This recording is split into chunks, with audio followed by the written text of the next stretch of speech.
Good day to you.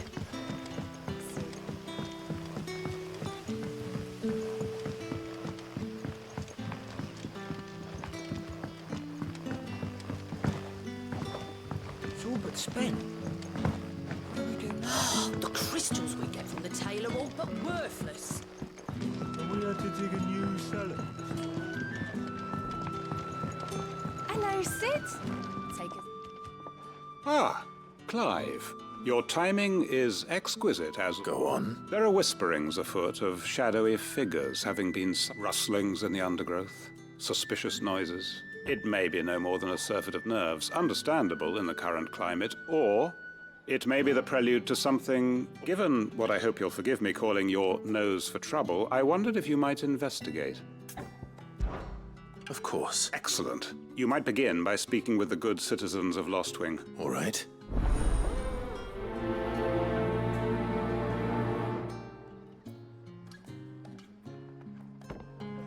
My people speak of strange shadows glimpsed in the gloom of the woods. Either these are figments of anxious imaginations, or someone is out there. Right. Let's see what the people of the village have to say. I'd better find out if this is just nerves, or something we need to take more seriously.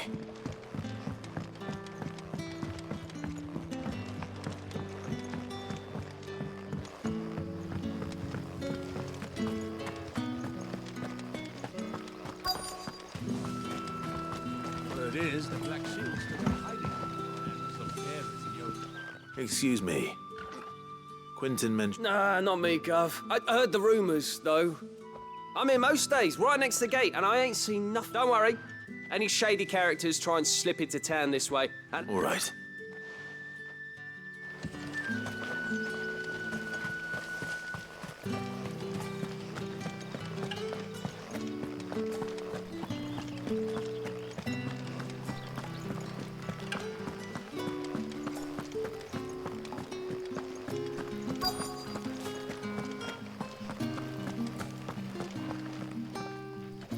Do you have a moment? There's talk of suspicious figures in the woods. No, but I've heard something.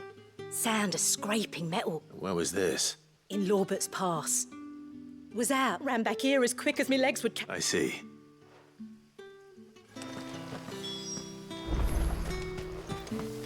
Seems Lorbert's Pass is our best bet then. What do you say, Torgal? Shall we go and investigate? No use calling Ambrosia now.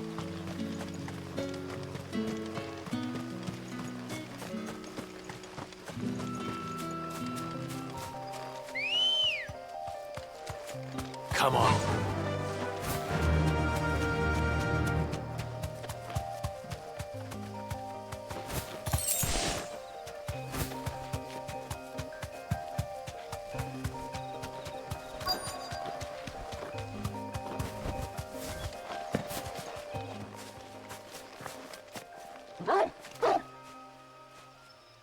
You there.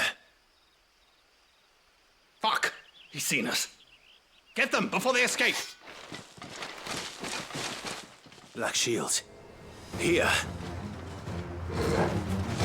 What the hell are you doing here? What is it to you? Not that we give a damn. All that matters to us is that you don't leave here alive.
Why were they here?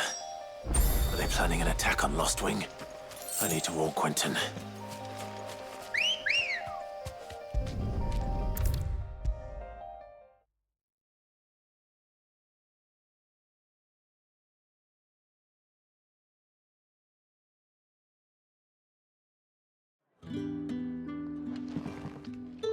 Clive. I found some black shields hiding near Lord... Black shields. The Empress's former bloodhound, though they serve another master now. One who means to root out and destroy both me and it would appear the pack has finally caught the scent of its damn it all. I had hoped I would have more time than this. More time to prepare. And bite back we shall. I'm sorry. You're going to need to... Who did the black shield serve now? And why would that person want you dead? Because I want him dead. Who? The former Lord Chief Justice of Sanbreque. All that I have built here is for him. I don't understand. Why him? Why I suppose I was a member of the judiciary once. So sickened was I by the injustice of this world, and fight it I did in my own small way. I saw more than a few corrupt officials condemned to the very cells into which they had thrown blameless innocents. Men to whom the law was but a and throughout, it was the Lord Chief Justice who backed me, who was my one true ally in the quest to see justice. So what changed? I discovered that he hunted bearers for sport. I was a fool to think he shared my hatred of venality and vice. His support for me was no more than a means of ridding himself of his rivals, a mask to hide the rot beneath. His response, however, was rather more visceral, and he faced no punishment whatsoever. I lost everything. My loved ones, the faith I had once held that any modicum of justice might be achieved, so I set about enacting I tracked down every soul who served him, and slit their throats myself. But the man himself proved an altogether more difficult. With money and power come protection. And so I saw that I would need an army of my own. I came here to Lostwing and began recruiting like-minded... And everyone here knows this... Of course. They too have lost loved ones to the bearer hunts. Seen faultless friends sent to the gallows to spare the guilty. All our wounds are the same. And our cause is the same. We know where he hides, how numerous and well-trained his guard. What we did not know until now, however, was that his plans may already be in motion too.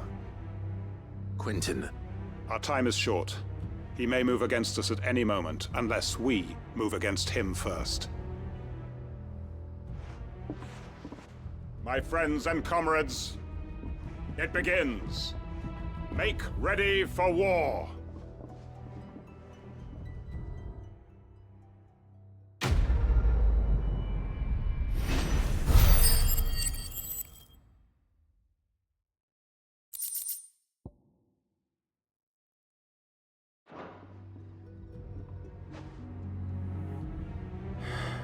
I'm not going to change his mind.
That his lordship's vultures should be found circling the village can mean only one thing.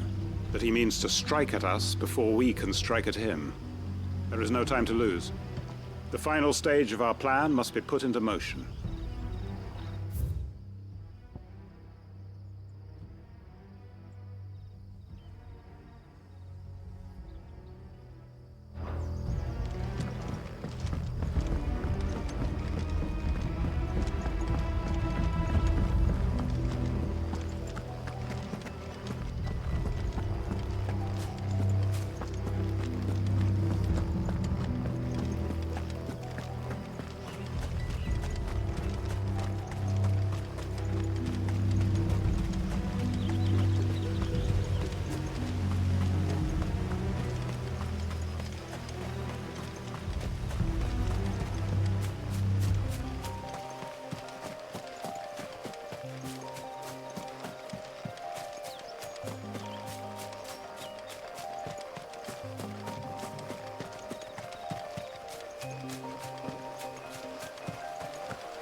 Finished.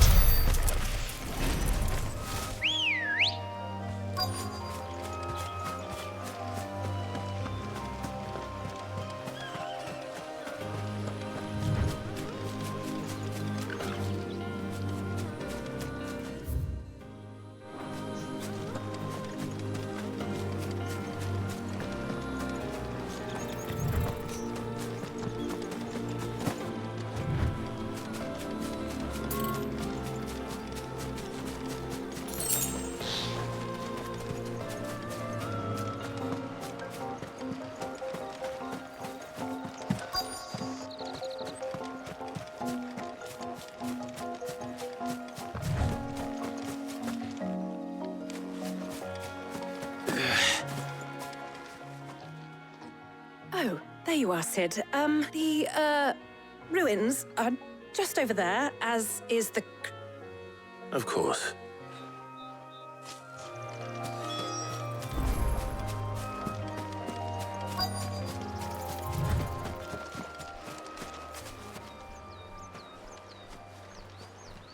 Anybody home?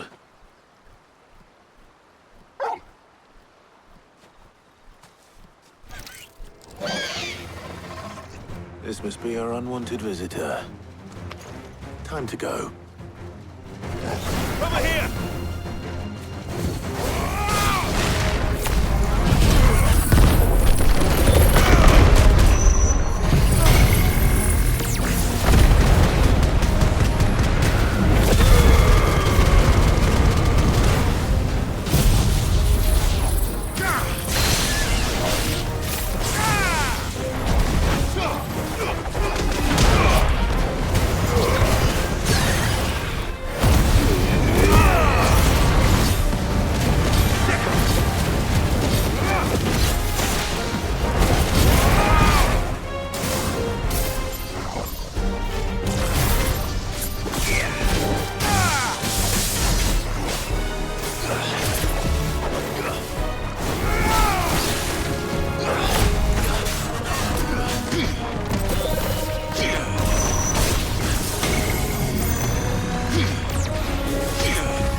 The things I do for you, Mid. Sid! You shouldn't have any trouble now. Indeed. Well, don't let us keep you. We'll, All right. I'll let Mid know you're on your way.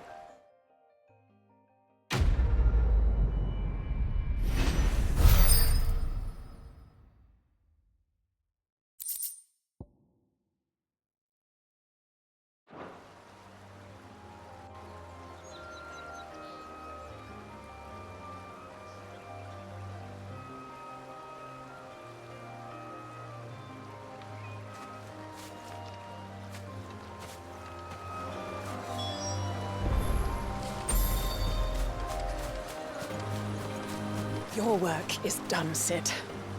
We'll take care of the rest. Let Mid know she'll have her helm very soon, would you?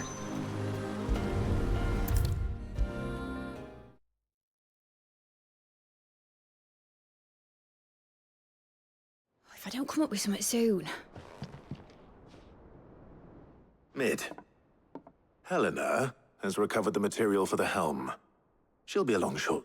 Excellent. Another job well done. And just one... Right. Right, the ship... How so? The plating's enough to stop the engines going pop, but those things will still be spitting out enough fire to set the rest of the ship ablaze. Which is why you need proper shielding. A prison for the dragon's breath that's blazing away inside.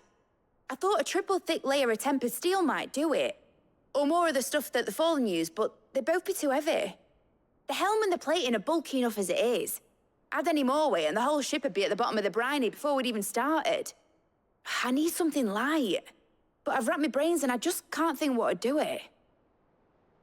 Well, if I were in need of obscure knowledge, I know whose counsel I would seek. Harpocrates. Tomes? Yeah, well, I'd thought of that, obviously. I've got all the details written down here. Can you take this to him, see what he makes of it? Right away. I've been going round in circles trying to find something sturdy enough to withstand the fire of the engines, but light enough not to sink the ship.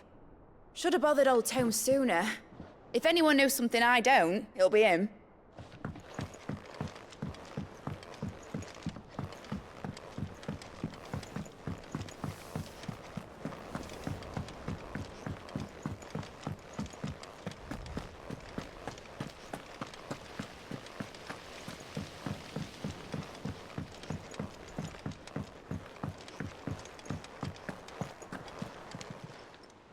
Fancy a look at the list, do you? You off then?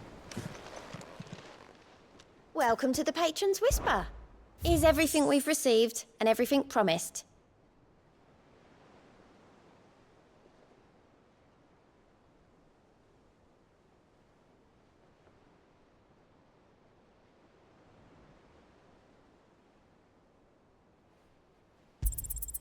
All yours.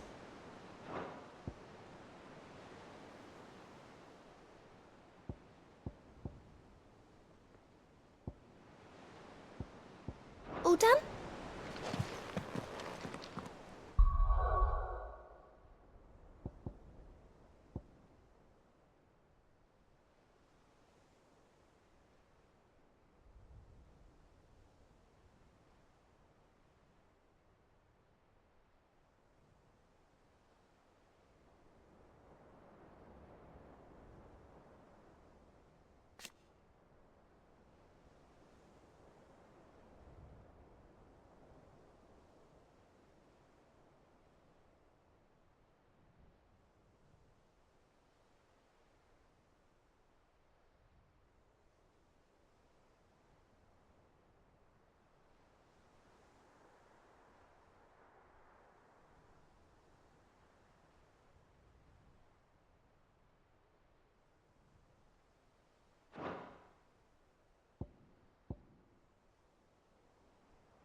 We're seeing troops amassing at every port across the...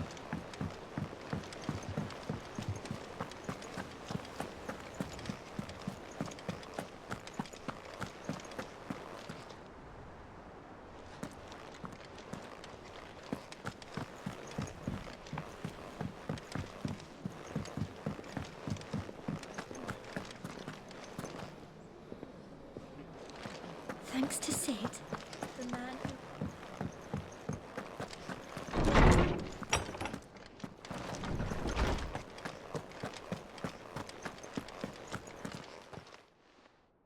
Hippocrates.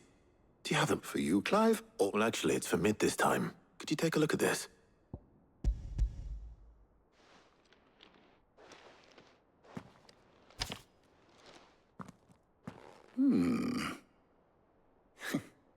Shielding for a mithril engine? Whatever will that... What are these notes? She has some specific requirements for the materials. The shielding needs to be able to resist extreme heat on the inside, and yet remain cool enough on the outside not to set the ship alight, while also being light enough not to sink it. As you can imagine, she's struggling to find anything that meets her... I see. I wondered if you might know of a solution, or if you might be able to search the records for one.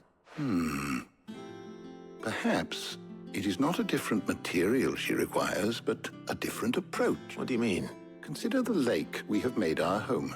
Its blighted waters eat away far more quickly than fresh water or even brine, at timber and steel alike. And yet, we have made a home here from those very materials nonetheless. We have. But Bardolph must varnish every board twice over to keep it from rotting. And Obelisk complains that without a constant supply of... pitch... I see. Early Gregorian histories speak of a preparation known as moon dew. It is said to be able to resist even the most ferocious flames. Before the dragoons tamed the worms and wyverns of the realm, nobles would daub their castle walls with it in order to guard against dragon fire. So if we could recreate it... It might be applied to some material or other in order to provide the protection Mid requires. As to how best to apply it and to what material, perhaps Bardolph and Obelisk might be of it. I shall speak to them and see what wisdom they might have to offer. If you would be so kind as to procure the necessary ingredients, I shall discuss the specific. The knowledge of the past may yet prove useful to we of the modern era. Thank you, Hippocrates. And since you're asking others to help you, perhaps I should too.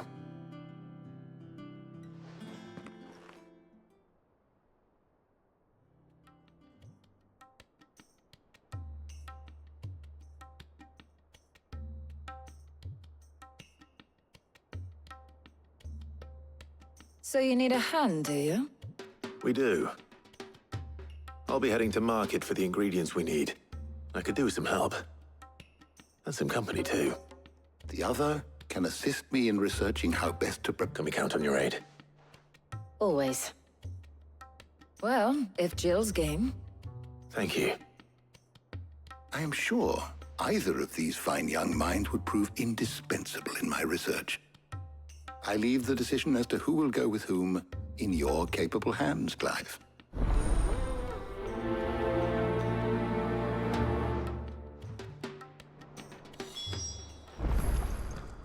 Shielding that guards against even the most ferocious flames. We could have done with some of that on Drustinus. I doubt I would have survived that place with or without it. A trip to Northreach, though, I think either of us could handle.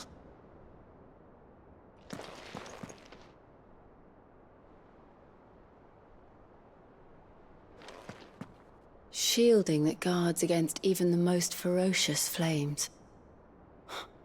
We could have done with some of that on Drustinus. I doubt I would have survived that place with or without it. A trip to Northreach, though, I think either of us could handle.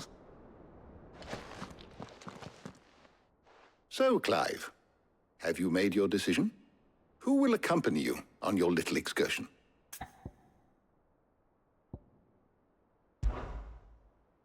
All right.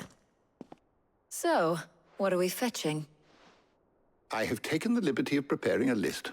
Here, Garlic? Conch shells? Are you sure this is the right list? Looks like the ingredients for someone's supper. Though these items may seem mundane, they have potent effects that are rarely exploited. Effects for which they were once highly prized. So much so, in fact, that they were harvested almost to extinction. Now, of course, they can be obtained with ease. You should be able to find everything you need. Well, isn't that convenient? I was hoping to be able to make a trip over that way sometime soon. Need to speak to an old acquaintance. I'll meet you there. All right. Stay safe. See you later, Clive. Good luck with your research.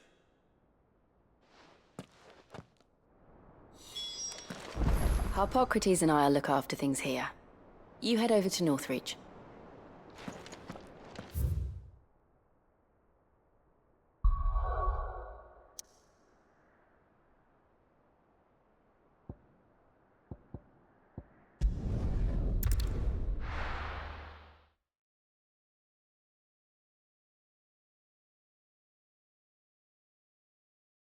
Now, where's Tarja? Keep them pilgers nice and chill. Need to stock up on I won't these. have use. There you are, Tarja. Ah, and there you are. We shouldn't have any problems finding what we need in a place like this. But if time is of the essence, perhaps we should split up. Take a few items each. All right. What should I look for? Let's see now. Why don't you take the garlic and the pepio nuts? Meet me by the gate when you've got them. Don't tell me you've forgotten what you're looking for already. Garlic and pepio nuts. Do you want to take the list?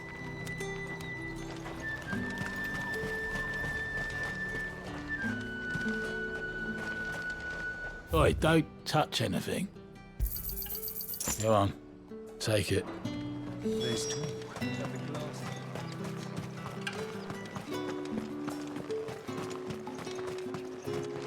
What can I interest you in today? Ah, yes. That should do it. Hopefully Tarja's finished too. How the hell is anyone supposed to afford that?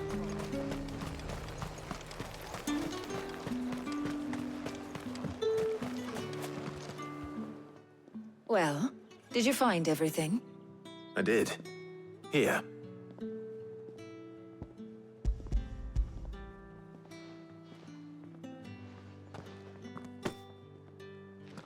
Garlic and pepio nuts. Job done. We should get this back to Tomes then. He'll be waiting.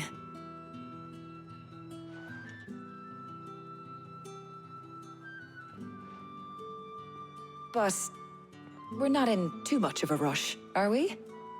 Quick chat.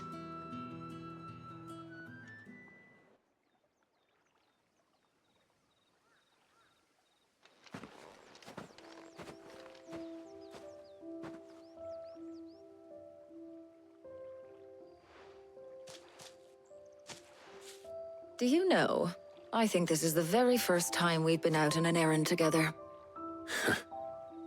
I think you might be right. In all the years since you and that scowl of yours first appeared, you haven't invited me out once. For shame. Well, it seemed long overdue. And you did say you had some shopping to do. I was hoping to restock my supplies of herbs and liniment, yes. You and Jill alone burned through them like wildfire. No luck, though. My usual supplier's not here, and I refuse to pay the prices these gougers charge. I'll ask Karen when we get back. What is it? Oh, just memories. I came here with Sid once, shopping for supplies, just like today. And just like today, I came away empty-handed. Sid even said he'd speak to Karen for me when we got back. Has it really been 5 years? I remember it as if it was yesterday. Hold on. Does that mean it's been 5 years since we met? Feels a lot longer. It does. In a good way, of course. Thank you, Tarja. For what? For everything. I just want you to know that all you've done for us, all you still do, it's appreciated. Do you think I'd stick around if I thought it wasn't? But in the spirit of sharing and caring, you're appreciated too, by all of us.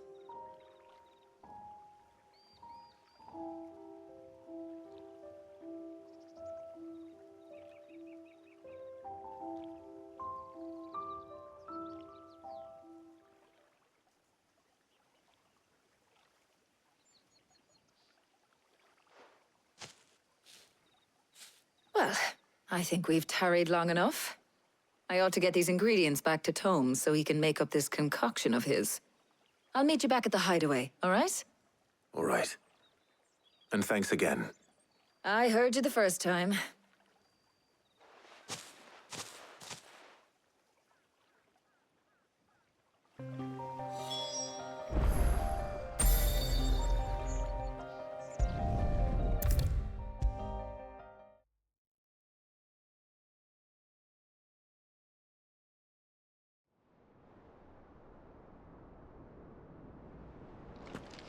Ah, better late than never. We're ready to begin whenever you are. Welcome home. He had a successful trip. How's work on the shielding progressing, Hippocrates? Well, very well indeed. And thanks in no small part to your kind assistance. I was just explaining to Tarja how we might best go about preparing the Mundi. And now that we have all the ingredients... You can count on me. I've mixed more than a few mysterious concoctions in my time. I'm sure you have. What about the shielding itself? Work is underway, under the watch. Apparently, it'll be ready soon. Thank you. Right then. Jill, would you join me in the infirmary? Many hands make light work and all that. Of course.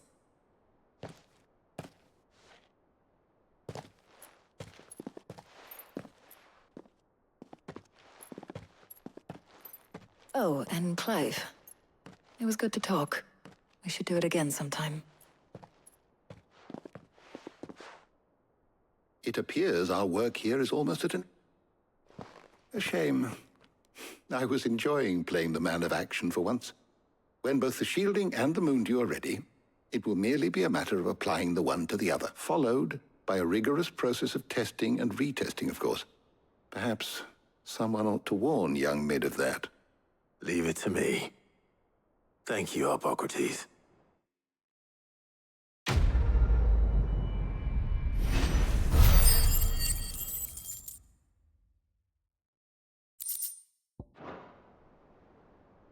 Well, I'd better go and give Mid the good news then.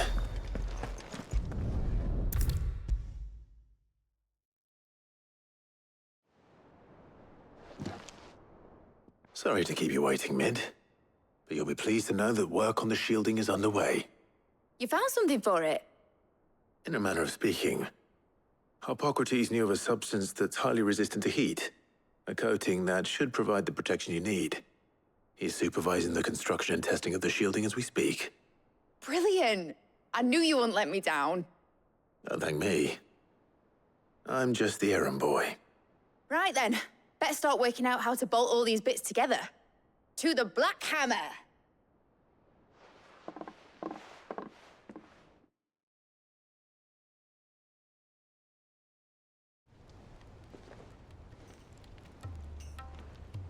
You know, when I got into the smithing game, I thought I'd be making swords and shields, not thermal bleeding didgeridoo-dahs. Displacement stacks. Same difference. Whatever you call it, I ain't putting it together in here. It's cramped enough as it is. Let's take this outside. Mid, you get all the parts lined up on the deck. I'll take care of the rest. On my way! Oh, and bring me the biggest hammer you can find. This is gonna require some precision walloping.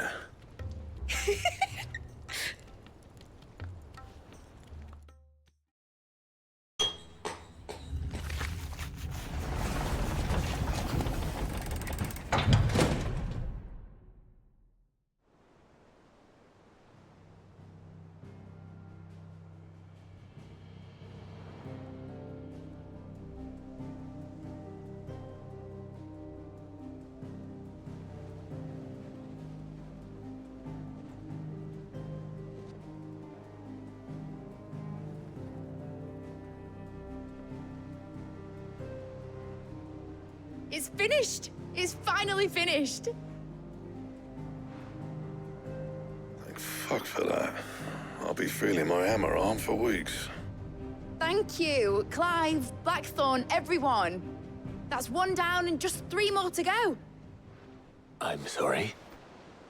Oh, didn't I tell you? The Enterprise has 4 mithril engines, and we'll be needing a displacement stack for each. You don't mean... Don't worry. Now they've got a finished one to work off, my gang in Canva can build the rest. Good luck to them, I say. Right, I'm off to get a sling for this elbow. Any other work comes in, keep it to yourselves, eh?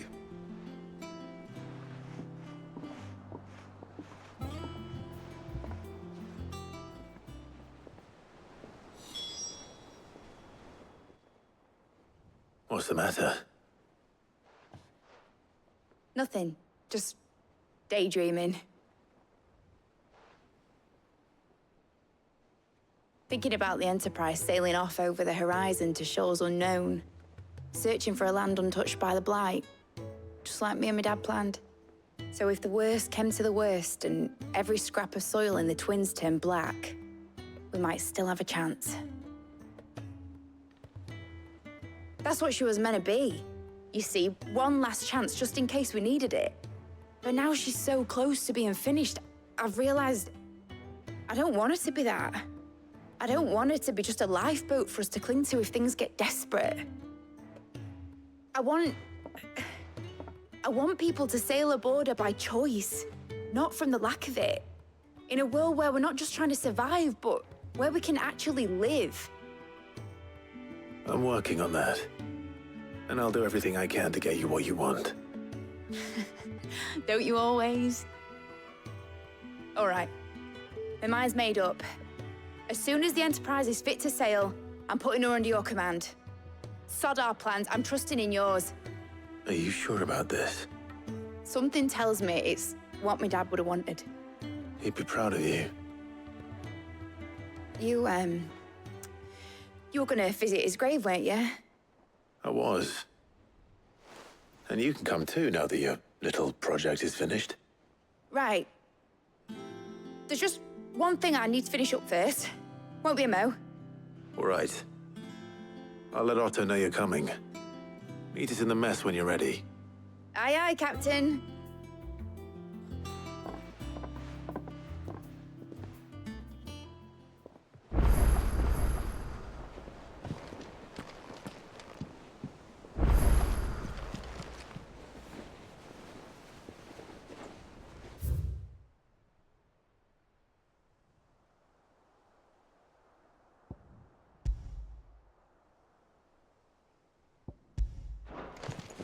Is that the thing Tomes helped to build?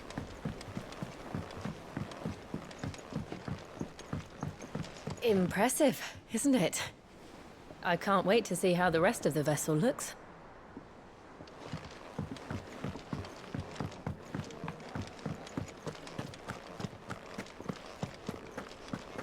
He cracked the crystal too?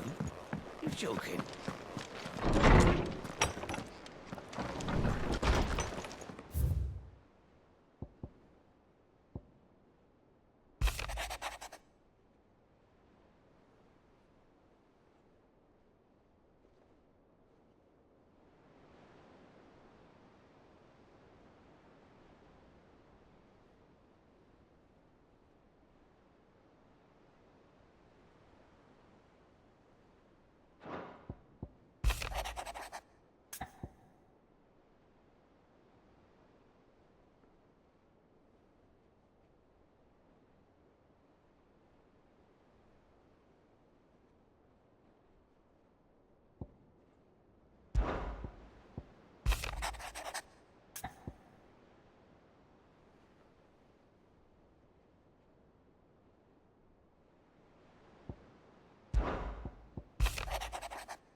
Trouble with the ledgers.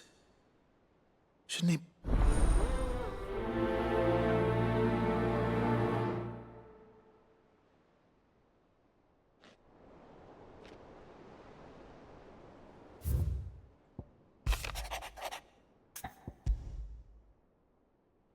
What could be wrong with Torgor?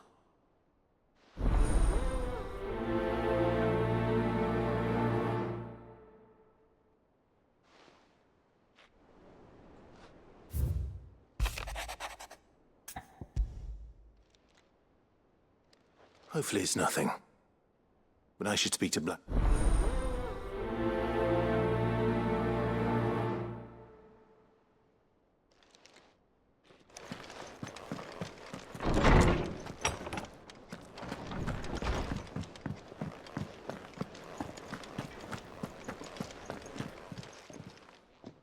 I got your note. You think something's wrong with Torgor? So you can read. But I didn't say I were wrong with him. I said something weren't right. He's not been eating me. He used to love cracking the bones from Molly's boiled brown, but now he won't so much as didn't like him. Which is why I'm of a mind that his mind's on something else. You've not been working him too hard, have you? No harder than usual. Is that it, boy? Do you need a rest? What was it you said he was? A frost wolf? That's what the lawsman seems to think. Then maybe this all has something to do with whatever it is that's woken inside him. I suppose things have been different since Rosa. Perhaps Hippocrates knows something. Instead of everything, you mean?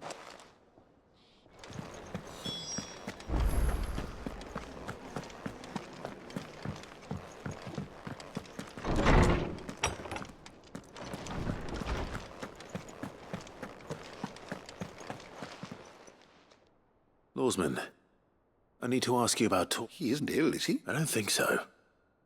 But according to Lady Karen, she says he's hardly been touching his bones of late, and she believes it may have something to do with what happened at I rather think she might be right. Though all canids are instinctively inclined to crack open bones for the rich marrow that resides within, and I see no reason why a frost wolf should be any different. Accordingly, I suspect it is not a lack of appetite that afflicts Torgor, but a surfeit of it. If we assume that his newfound magics require additional... It may well be that the bones Lady Karen is accustomed to providing, frost wolves, after all, habitually prey upon far larger animals, whose bones may yield altogether different... As to where one might find a suitable substitute, some antelopes that graze the meadows of eastern Rosaria have been known to grow... I don't recall ever seeing any that large. And little wonder. The oldest and largest such creatures rarely leave the safety of the highlands for fear of predators. The last elder antelope sighting I recall hearing about took place near Cressida. And that... Even so. Good hunting, Clive.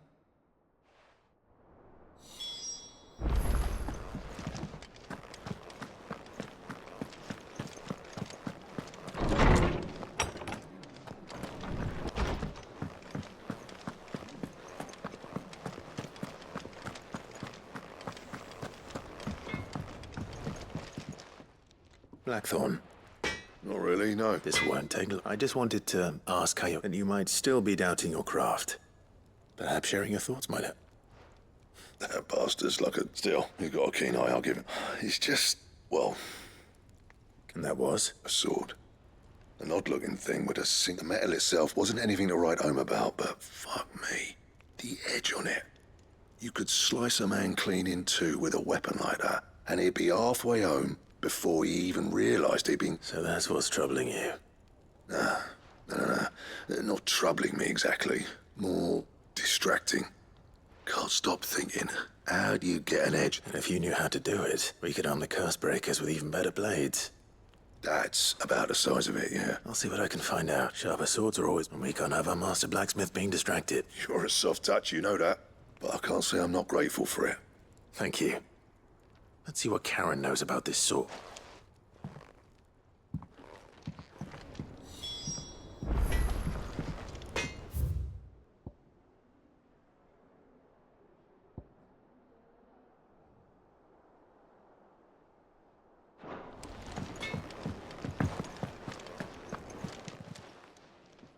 You're looking well, Karen. What do you want? I want to know about the sword you showed Blackthorn. Running around after him again. I suppose I am, yes. But Little wonder, I suppose. There's not many like that make it as far as the twins, and those that do go straight into private collections. Which made it nice and easy finding a... Can you tell me who bought it? You think I tell people who my clients are? Suppose you're not likely to go nicking him off me, are you? Fine. If you stop mooning at me like that. Lord Ignac's the man you want. Delmeckian bloke. Collects weapons and the like. And he's got more money than sense, which is why he's one of my favourite. Reckon he'll still be at the inn in Dallamil, where I... Thank you, Karen. Oh. And he's a touch eccentric. I appreciate the...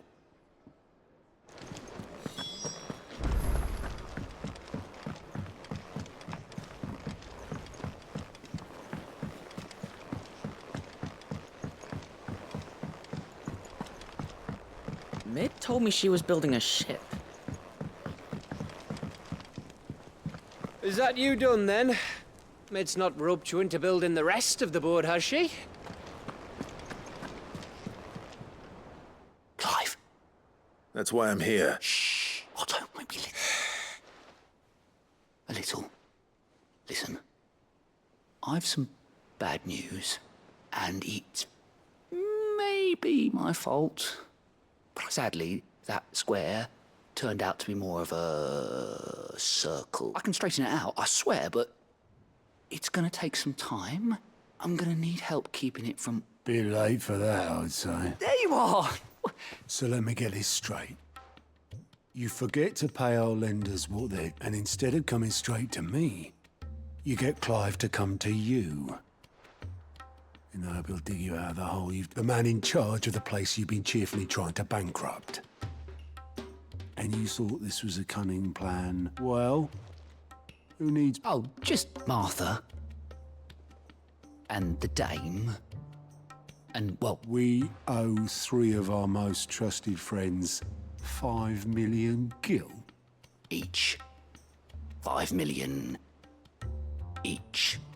They lent us the bulk of the money we used to rebuild the hideaway, you see, and, well, Do we have that much to hand? I can always ask my uncle. No, we don't. And no, you won't. We've lightened Lord Rosfield's purse enough. After the king's ransom we had off him, he deserves better than to see our begging bowl. Besides, we'll need to learn to stand on our own if we... All right. But that doesn't mean... Is there anything I can do to help? There might be. How'd you fancy taking these to Martha? Rocks. Rocks, he says. Worth 1,000 talents apiece, these are. A little something Sid and I set aside for when times got lean. And I reckon 15 million in overdue debt probably qualifies. I just hope our... I'm sure there will be. But you know how it is with this place. Orders to bark. Ask... I know. Which is why I don't mind Go. Do you know why I only gave Master Clive here 2 star rubies? because you'd rather Lady Karen killed me. Because I'd rather Lady Karen killed you. Yes. Well... Don't worry. Really? No, I don't.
Think Mid might need some help.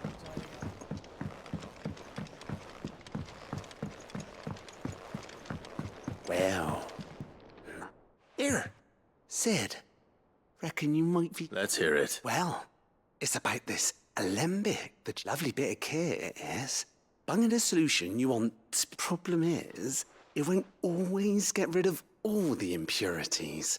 And, which is why, I've been looking for something to filter the liquid we'll be... I imagine Tarja could get some use out of this alembic too. Proper? So what exactly do you need for this? Nothing but bomb ash'll do. Gave me a sample she'd obtained from the university. You pour the blackest blight water through it, and it comes out clear as a mountain. So, I did a bit of reading about where I might be able to get hold of some. And do you know what I found out? It's only the blimmin' bones of a bomb king. They leave them behind. I take it that's where I come in. I saw a billet on the hunt board for one just the other day. Would have gone myself, but, well, fighting dirty great balls of flame isn't exactly my All right. Thank you kindly. And...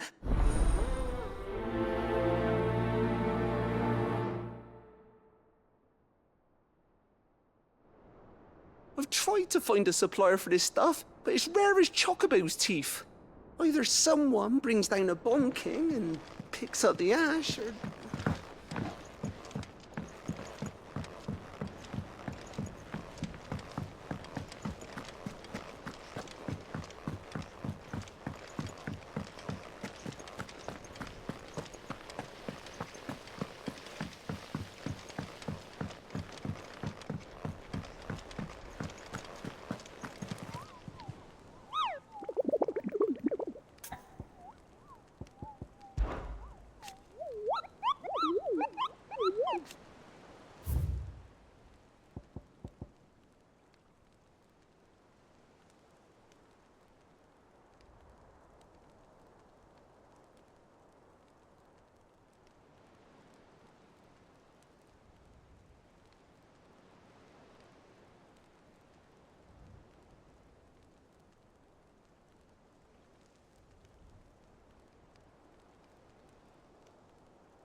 this too. How the hell is anyone supposed to afford that?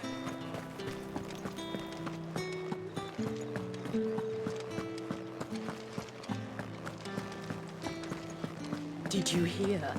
The gate's dead. I want to see you again. It's all right. What am I going to do without sweet water and oil of talc? Milady. Gifts? What?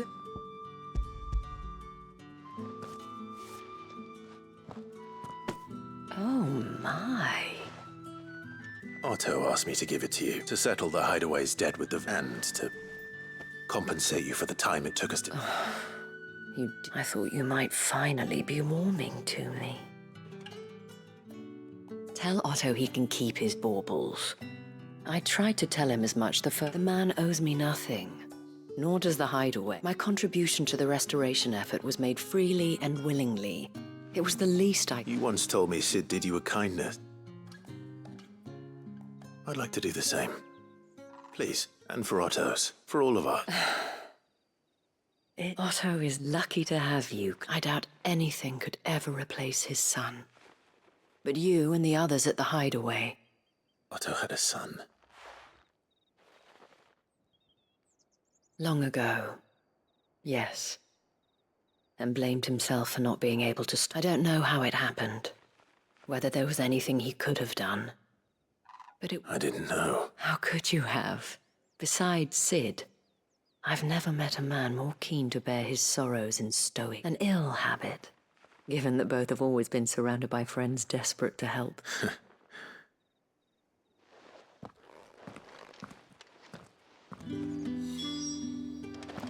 Give my regards to Otto, and tell him I do so miss his visits.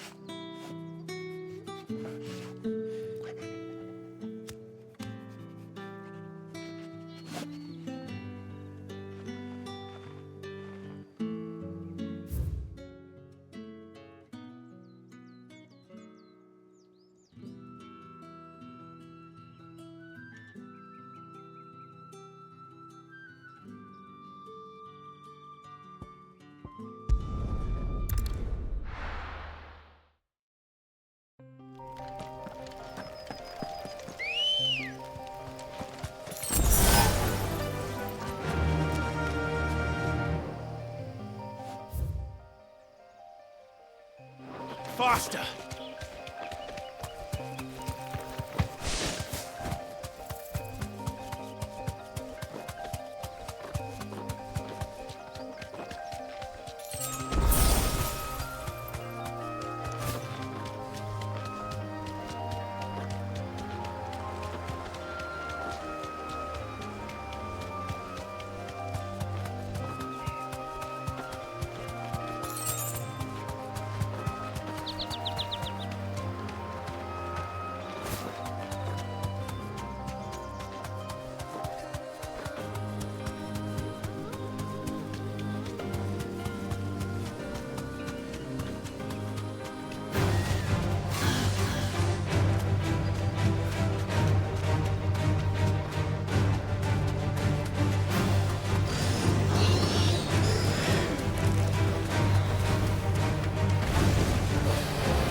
Thanks, Gal.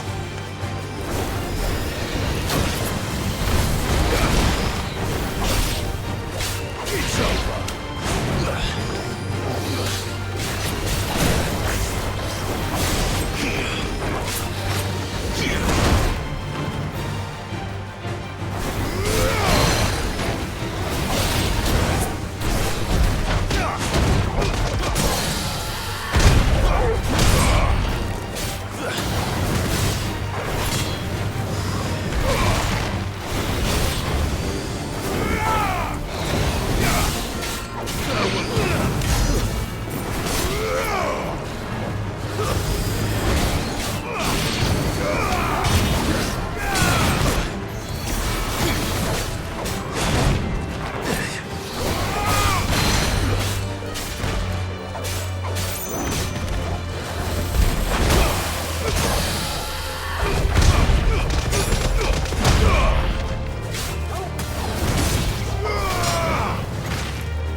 Ready, go? Yeah!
There's no turning back.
Your reign is over. Now to collect the ash. This looks like the stuff. Let's see if there's any more.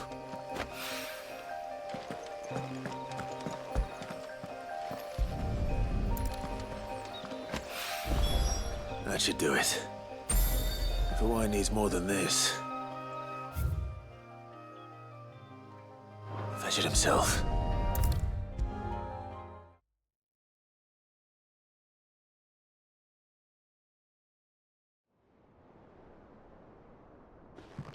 All right there, Sid? How's that hunt for the bomb ash going? I have it here.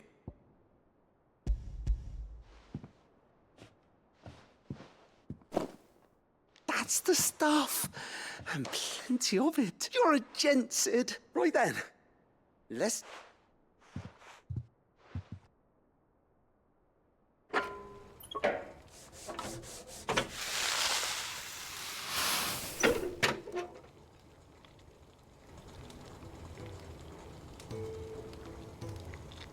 There we... The Telemon Alembic. And it... Very impressive. Says the man who cut down a burning boulder. There's no need. Don't be... Why don't you let me take a look at that bag of yours? The one you keep your potions in. Reckon I could work some magic. What kind of... Well, we happen to have isolated a substance in our test run of the Alembic that I reckon will make even the toughest leather supple as any. Thought we might use it to breathe new life into old boots and the like. Save the hideaway a few gil. Ah, I reckon if we slap a bit on your bag, it'll loosen it up enough for you to squeeze in a bottle or two more. Well, it can't hurt to try. That's the spirit!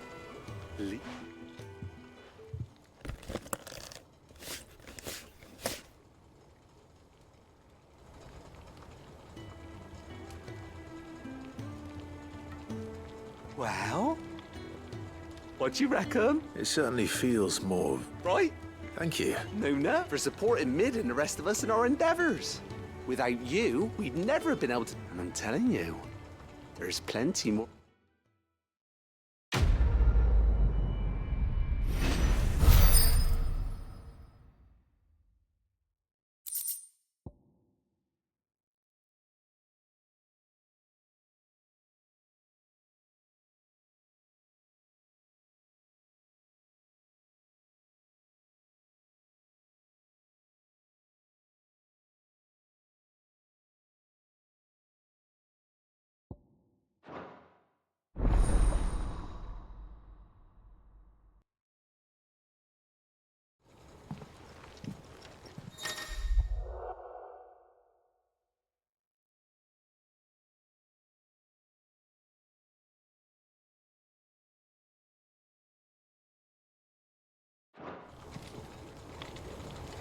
That leather loosener was only the first of the discoveries the Alembic's gonna help us make.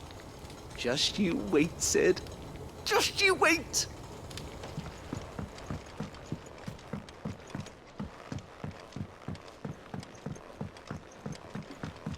Think Mid might need some help tidying up that.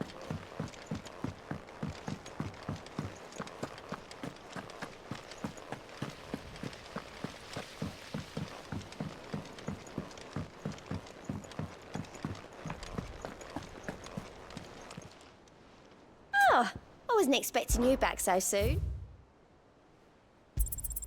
You earned this.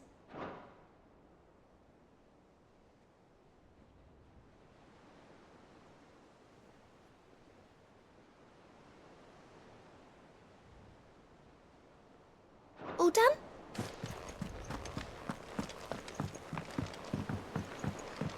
Mid told me she was building a ship.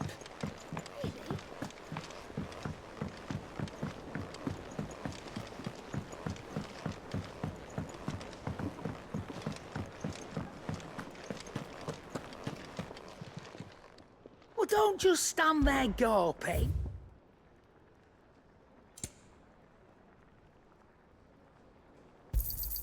You'll not find a better price than that. It'd better all be here. You'll not find a better price than that. It'd better all be here. Finished, are you? What do you need?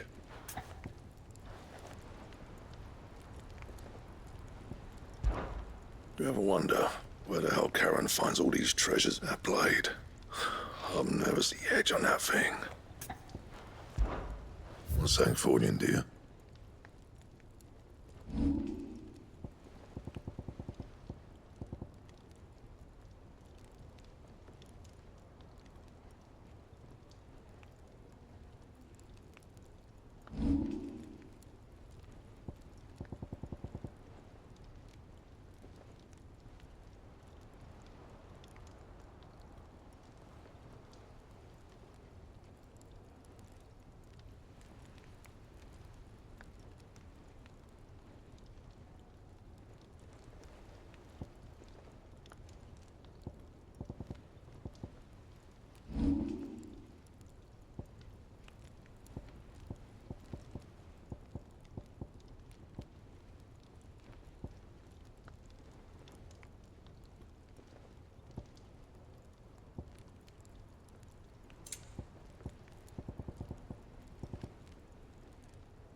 That it?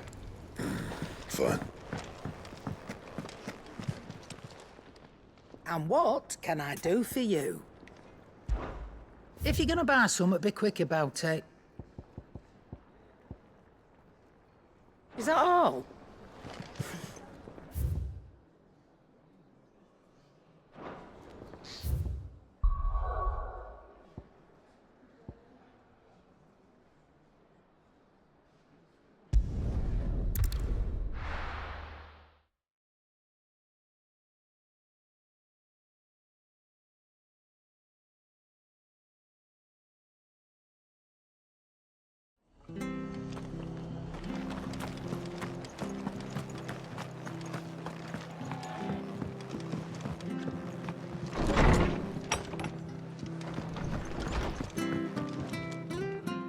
Clive, we weren't I wasn't expecting, but it seems we still owe you a and though I doubt it's what you were expecting.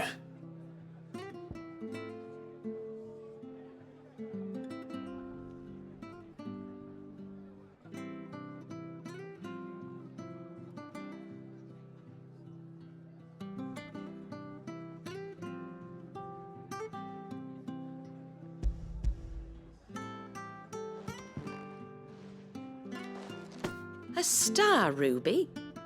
I can't accept this. It's worth at least twice what you owe me. More if you can find yourself the right buyer. Think of the difference as interest. Interest? If word got out I charged that much, no one would ever borrow from me again. Anyway, why are you the one here asking me about this? I'd have a bit much sending the Lord Marquis out to settle your debts, isn't it? The old goat working himself to death again? Something like that. Most days I think he's the only reason the hideaway's still standing. Same as always. Back when the place was nothing but a twinkle in the eye of a recently retired Lord Commander, word is he was the first one Sid reached out to. Probably knew that without his strong arm and level head, the idea would... Sid may have been the face of the hideaway, but Otto's always been... And when Sid passed away, we were all worried that would be the end of it. His death was hard on everyone. But he didn't give up, did he? Quite the opposite, in fact. If I recall, he was the one who nominated you as Sid's replacement, and rallied the rest around you. I reckon what he saw in Sid, and don't we all? Doesn't hurt that you're half as stubborn and twice as handsome, neither. That, and you keep good company.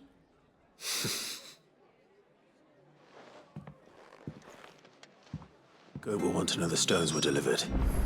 If he's still with us.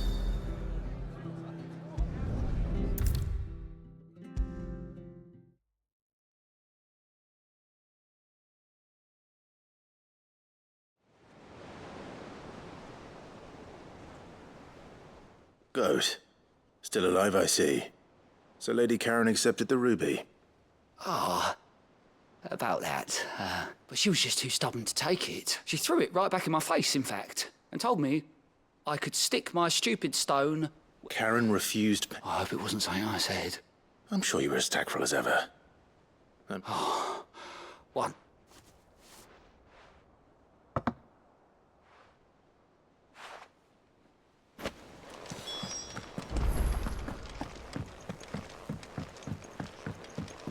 Mid told me she was building a ship.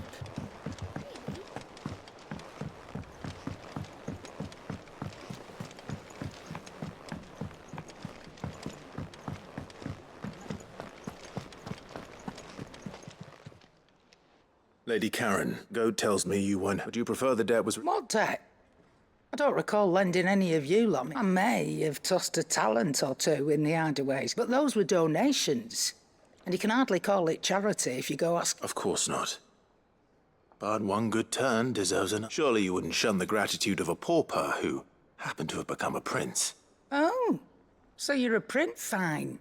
But I'm selling it and taking what I'm owed, then you're getting the rest whether you like it or not.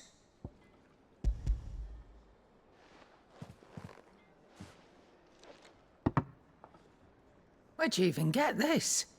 A decent trader might nab 1,000 talents for a stack. A canny one, meanwhile, might claim it were nicked from the belt of Sid the Outlaw himself and asked. Might be I already have a buyer in mind. Might be you even know her.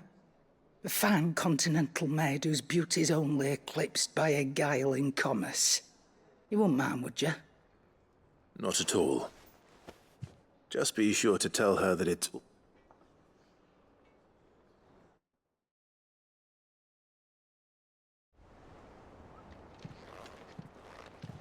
I hear you ended up delivering a... Thanks to this lot. I sometimes wonder what I... Speaking of which, Oh! So you remember what's owed to you, then? Get your ass behind that disc of yours and don't get up before those ledgers are square. Right away.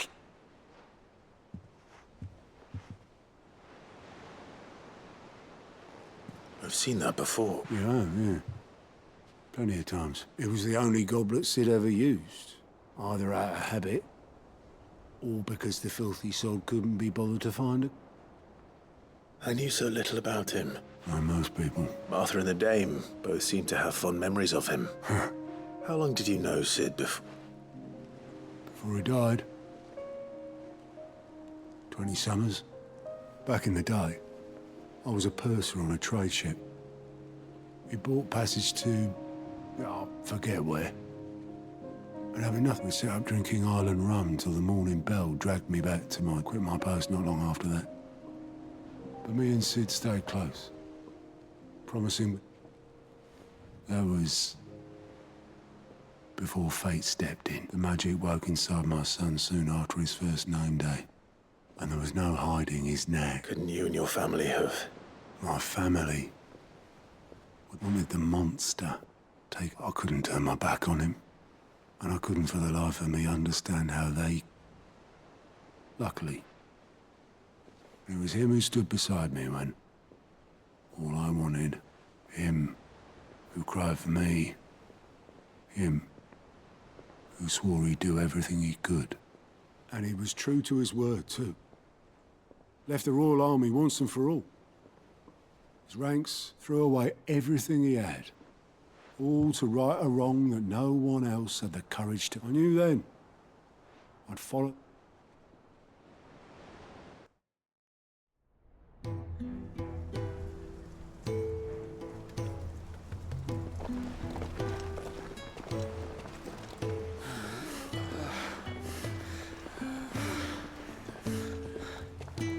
He was always too clever for his own good, was Sid. Saw the world for what it really was, while the rest of us were content to go along with the lie we were shown. And it can't have been easy, bearing that burden alone.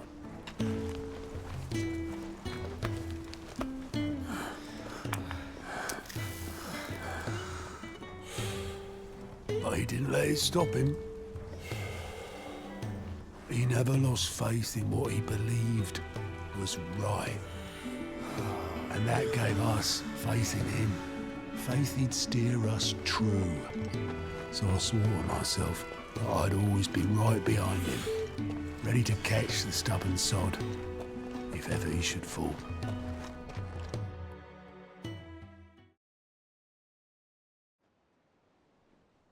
But I couldn't even do that.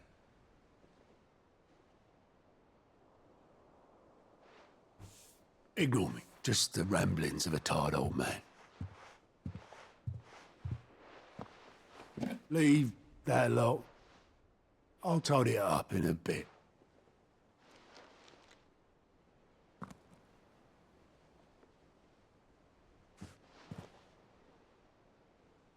This is Sid's handwriting.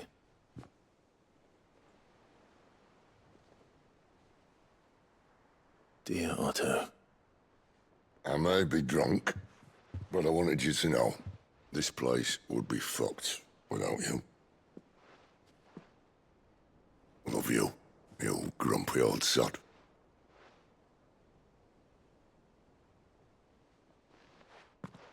This note. Hmm? What about it?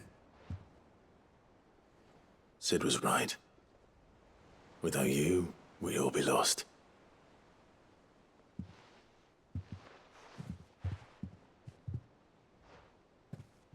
He should have bloody well said so then. Just once. Before he went.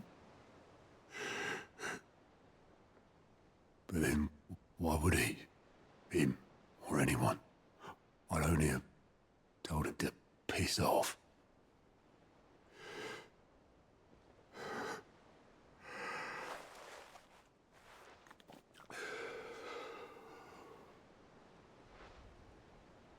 You're wrong, though.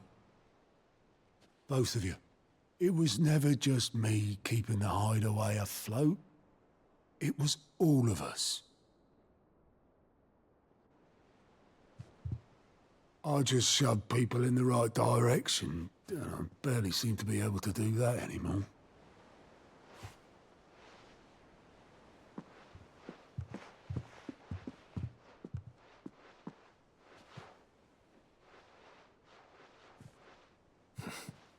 Would you rather goat were at the helm? Well, maybe I've got a few more years left in me. I'm going to hold you to that, Otto. Before you go,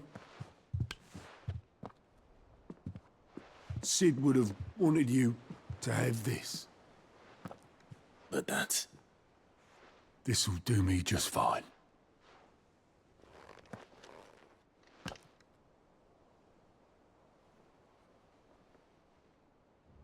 Thanks for the ray of sunshine.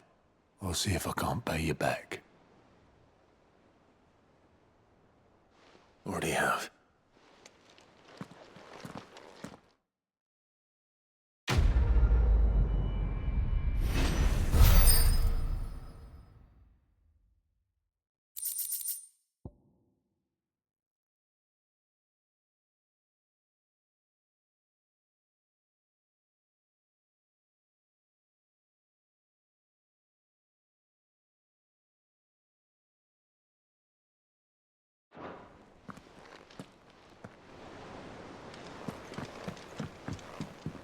Mid told me she was building a ship.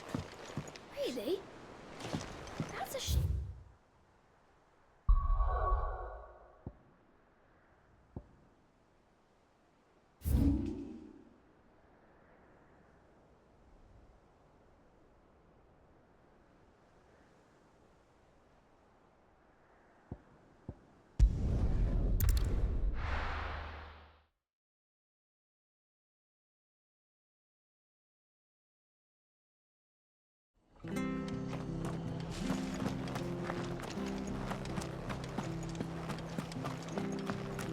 She had a man. A Grieger mopping their ground. Please, teach me how to fight.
It's certainly quiet.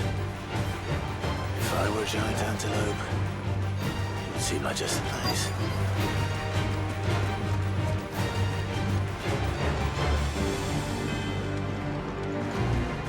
I doubt we'll find one bigger than that. You hungry, Torgal?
Now,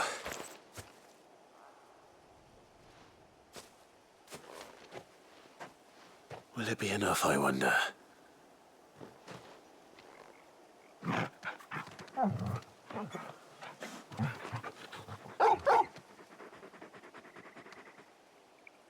I say that answers my question, which means we owe the lawsman our thanks. You're just a big puppy, aren't you? A very big puppy.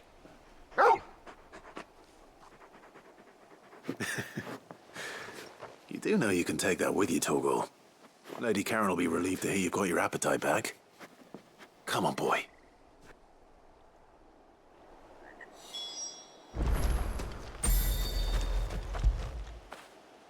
You all right, boy?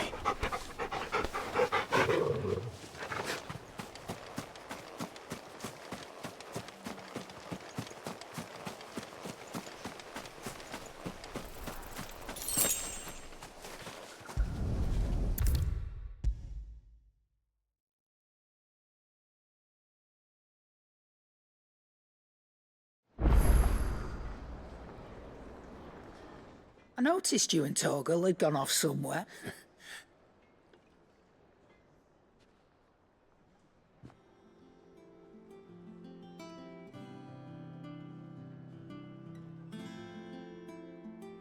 So, Molly's left over. That'll teach me for treating you like you're still...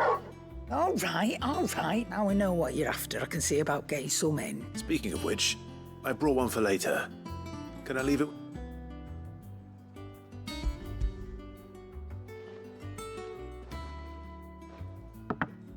You can, aye. In return, you can thank Tomes for... I was just on my way to see him.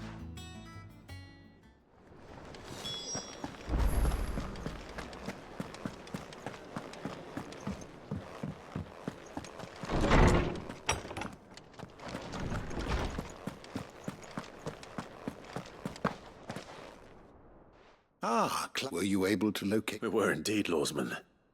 You pointed us in exactly the right direction. Very good, very good. Lady Karen sends her thanks, by the way, for your part in... But that reminds me, you recall our conversation concerning Lady Jill's role in Torgal's... About how she somehow... Precisely that. A reasonable conclusion, I thought. But one which raised the Fenrir of legend served Shiva, and and while the powers attributed to him are certainly impressive, the records imply they are somewhat different in nature to those you described. What are you suggesting? That Torgal may be the beneficiary of more than one icon's power. Consider that in addition to Lady Jill, he has served as a loyal companion to you, your brother, and even the late Cid. In short, the icons hitherto near at hand, or should I say at paw, have been diverse and plenty, and that number has only grown as the realm's dominance have fallen to your sword. One can but speculate as to how all of this has affected Torgal. He has seemed more... fierce. And if I am not mistaken, he will grow fiercer still. We are fortunate indeed to be able to count him amongst our... Oh.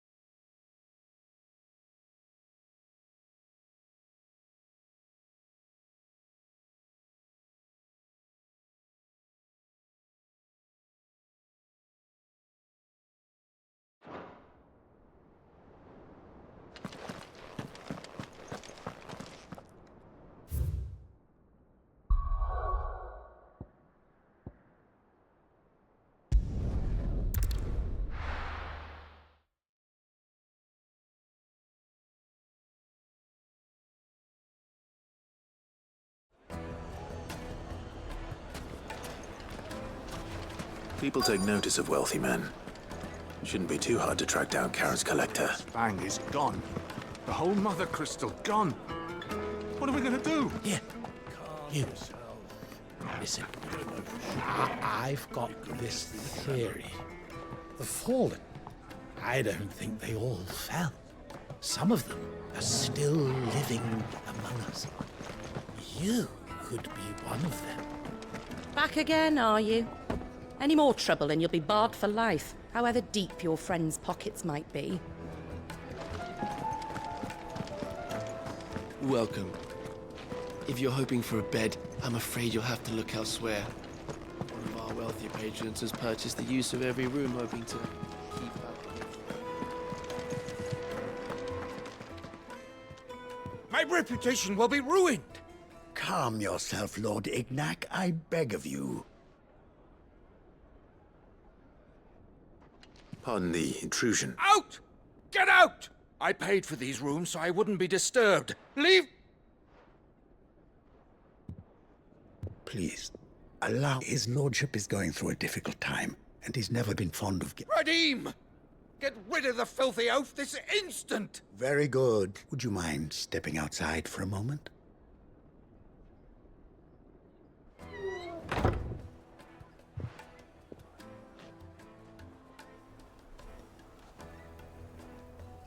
I'm sorry if I've caused you any trouble. That?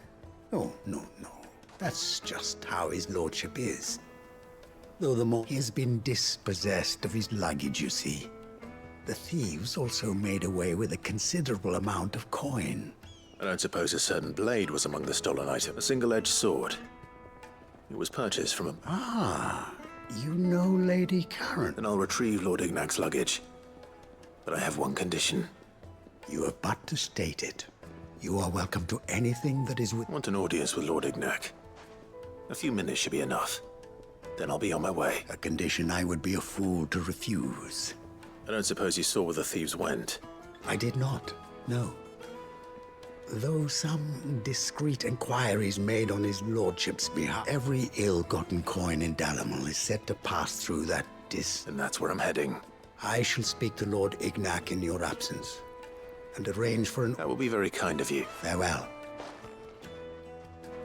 It's a wonder the Republic tolerates the existence of the bandit's bed. You would have thought a few dozen good men might put an end to the problem. Then again, what commander would want to march his troop into the Velcroy?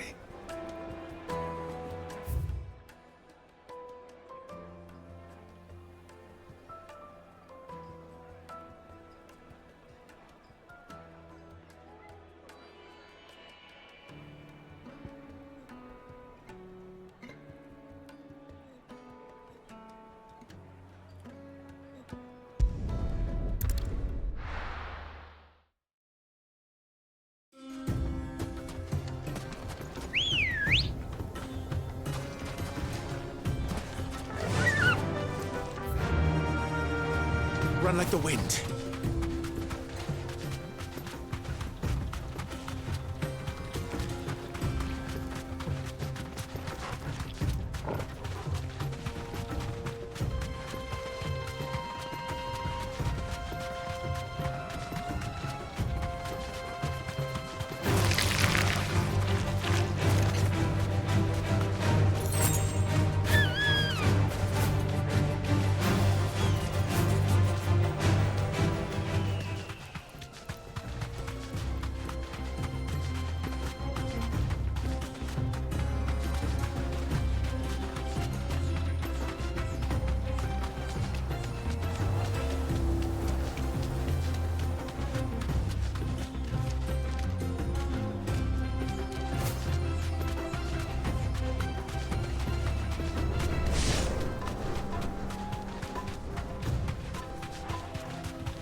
Got company!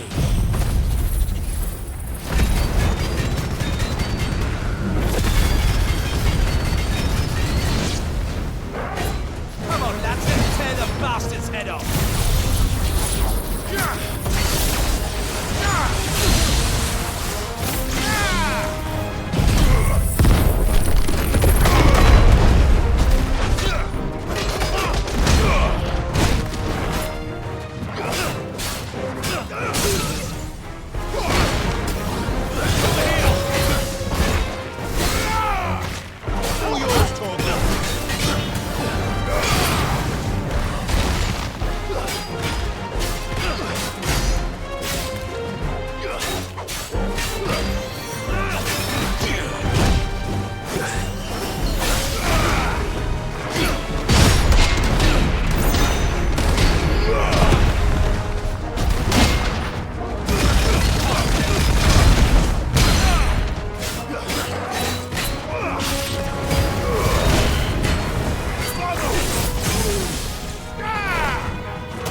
This must be Ignac's luggage.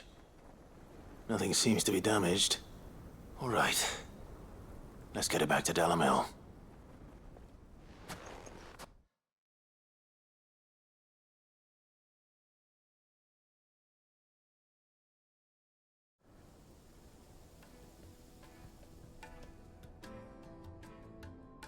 I hear I have you to thank for the return of what shall I call you, my good man? Wyvern.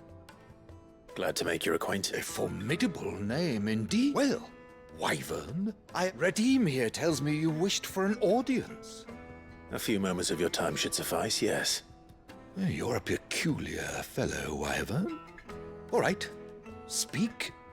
Master Wyvern was wondering if you could tell him about a certain single-edged sword you recently acquired. Oh, a true work of art, that one. Karen drove me hard on the price, but I would have sold her Radim here to get my hands on that sword. It was made in the Outer Isles, far beyond the Twins, and is used exclusively by the practitioners of a unique school of swordsmanship. They believe no combat should ever exceed a single strike and hone their blades to such perfection that none ever does. Each sword is made for that one perfect stroke, and for that stroke only. They crack upon a second blow. There's a brutal sort of beauty to it, really. But how do they hone such an edge? Fine question. Why, they use a whetstone, of course. Whetstones, rather. A whole array of them, ranging from the coarse to the fine. 10,000 licks with the sharpening stone, then 10,000 more. But it is the final stone which lends the blade its legendary sharpness. A mineral quite foreign to this great realm of ours. And that is the key. The secret ingredient. Wyvern, it occurs to me that my little lecture is hardly equal to services rendered. Take this, together with my regards. The very stone of which I spoke, far rarer among collectors than even the blade itself, and a far more fitting payment. Thank you. Pardon the intrusion, my lordship. However, it is long past time we prepared ourselves to depart. So it is. I am locked in bitter competition with a rival collector of curiosities.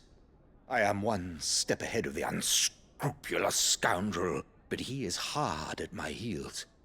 Are there many other collectors out there? Too many to count, but only one do I consider my nemesis. Lord Byron Rosfield. And is a perennial thorn in my side. I can imagine. Farewell, Wyvern. May our paths cross again. Radim, we mustn't dawdle.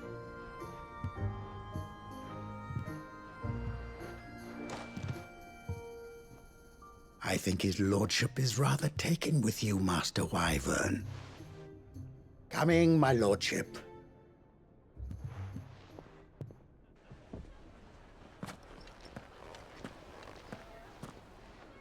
Trust Uncle Byron to find such an interesting rival. Now, let's see what Blackthorn makes of this whetstone, shall we?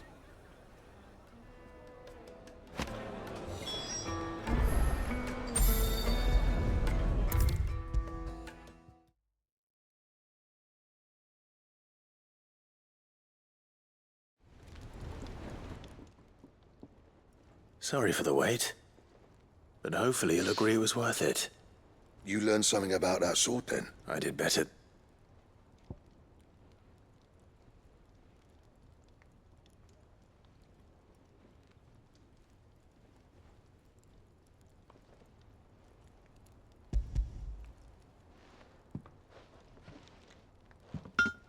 A whetstone?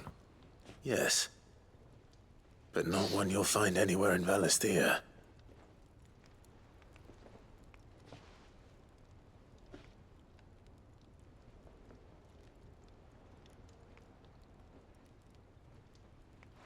No wonder I couldn't get the same finish on the grinding wheel. One hit and all done, eh? Might not be so bad if all you ever fought were duels. Good luck on the battlefield. Your second opponent would be your last, no matter how good you were. Even so, is there some way it could be used to give the curse breakers an... I think so, yeah. With this whetstone and the right kind of steel, I could probably even make a twin of the blade, but there'd be no replacing this little rock once I worn it down to a sliver. I reckon we get a dozen swords from it, if that.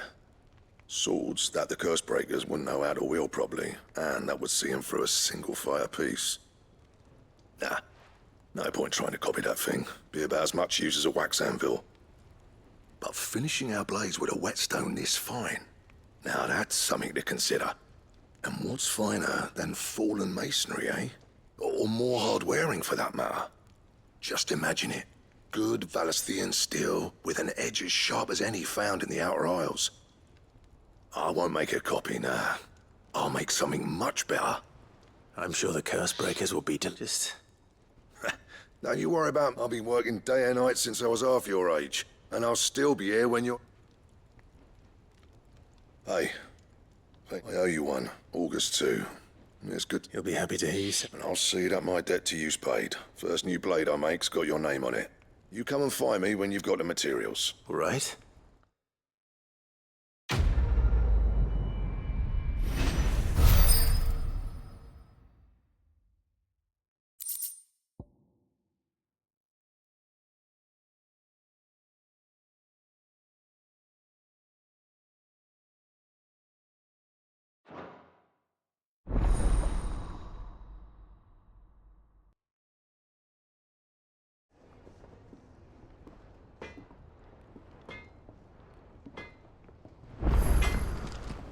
Back, are ya?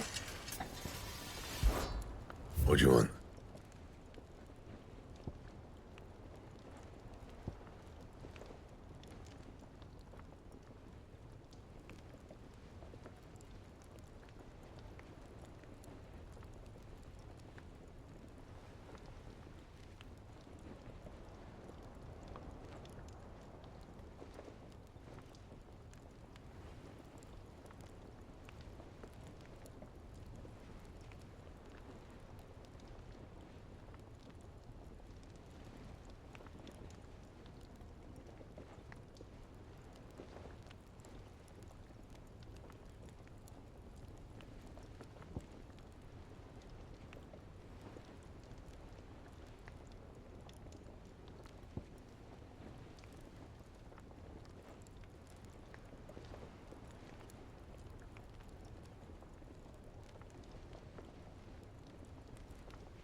That it?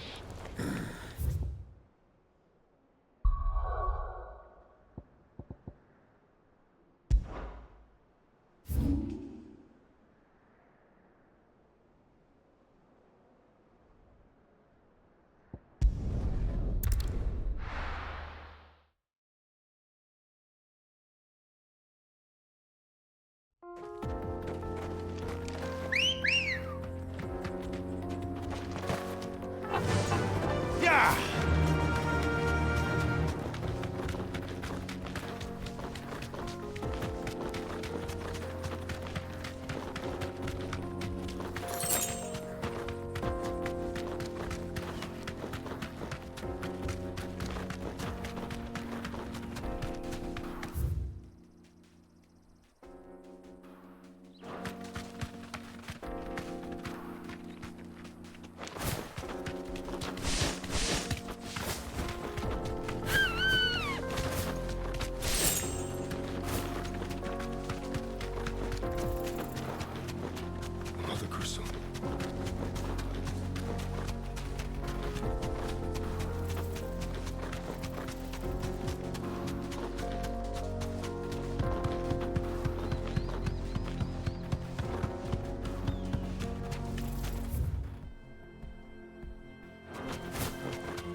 Let's go.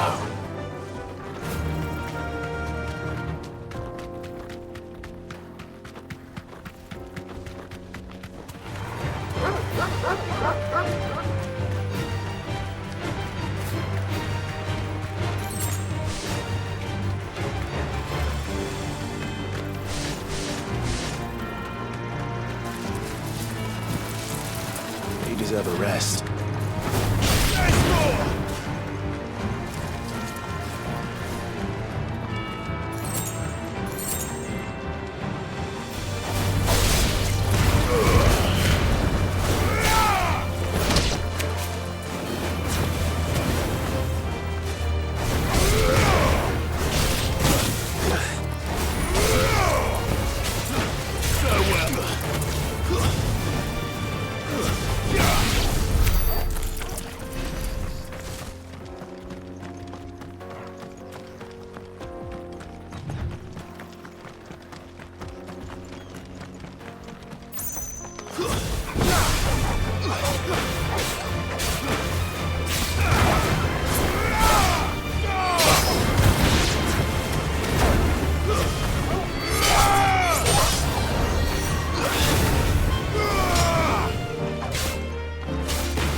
Time for the pack, is it? Let me introduce you to mine.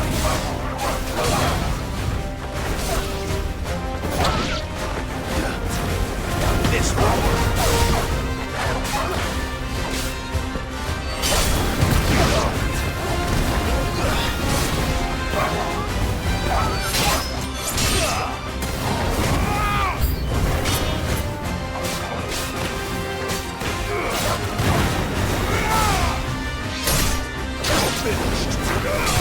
Too slow.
That wasn't too bad, was it, Torgal?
And what can I do for you? You're rubbing me blind, you know. It'd better all be here.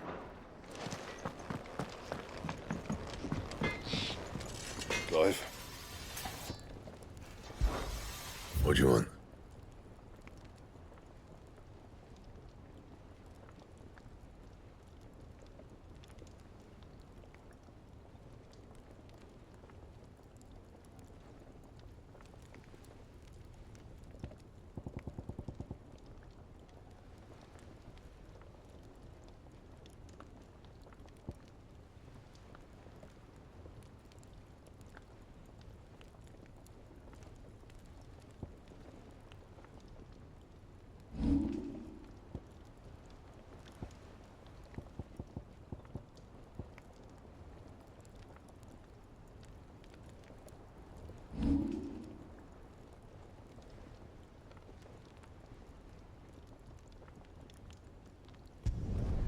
No scratches, all right?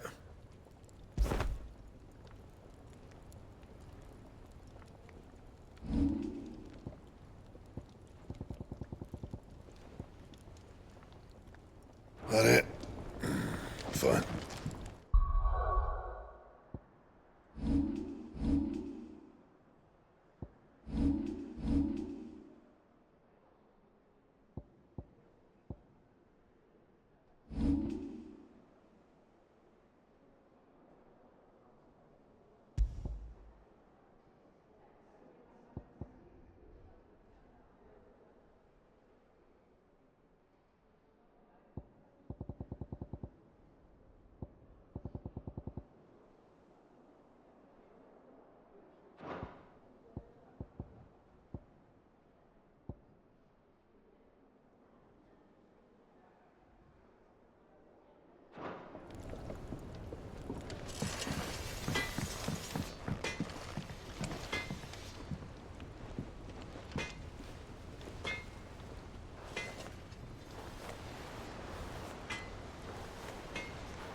Is that the thing Tomes helped to build? Mid told me she was building a ship.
They killed everyone.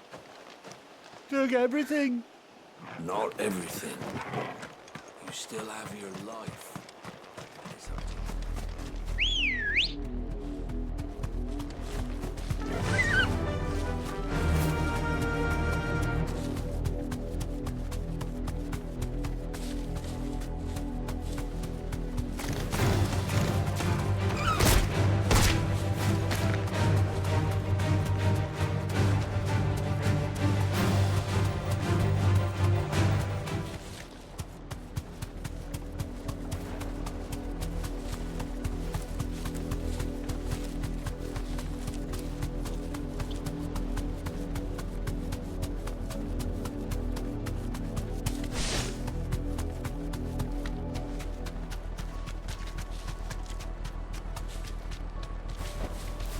Thanks, Gal.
to fight.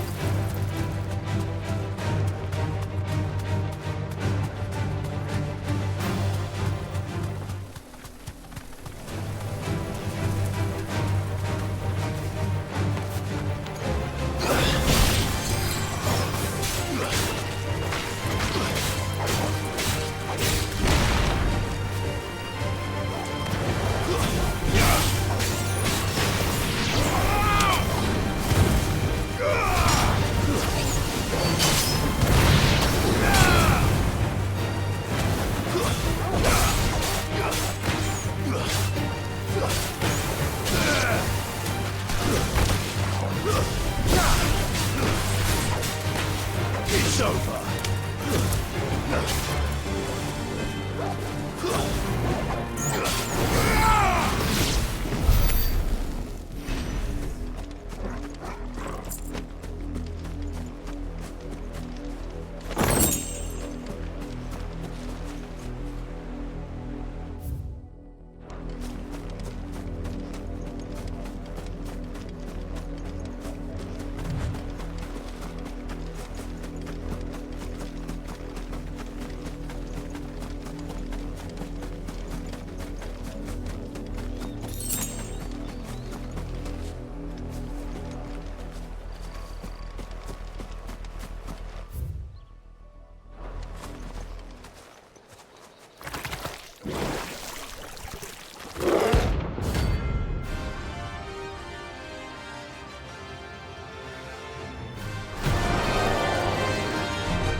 Take us unawares, did you?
It's dead now.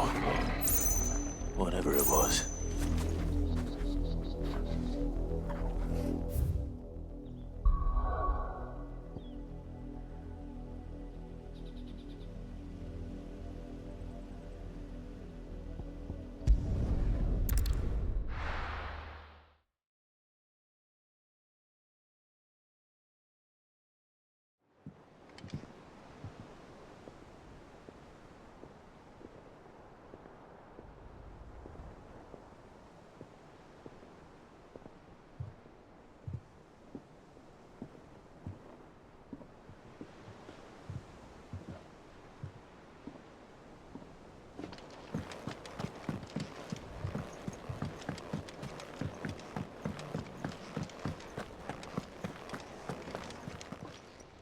And what can I do for you? Coin purse weighing you down? You're rubbing me blind, you know. It'd better all be here. Finished, are you? What do you need? So, what'll it be?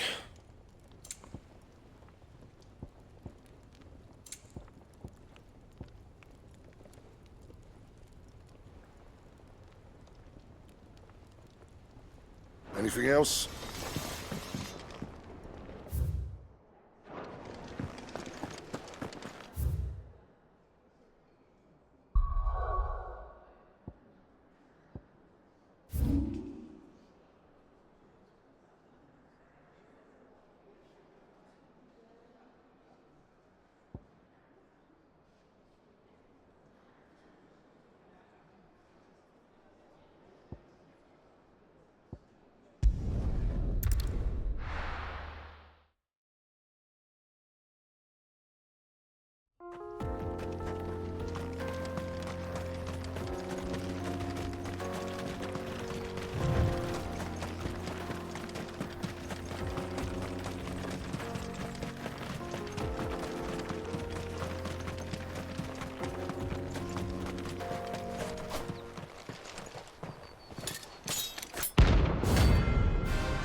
Those who kill for sport deserve no better.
Come on. Fly, Ambrosia.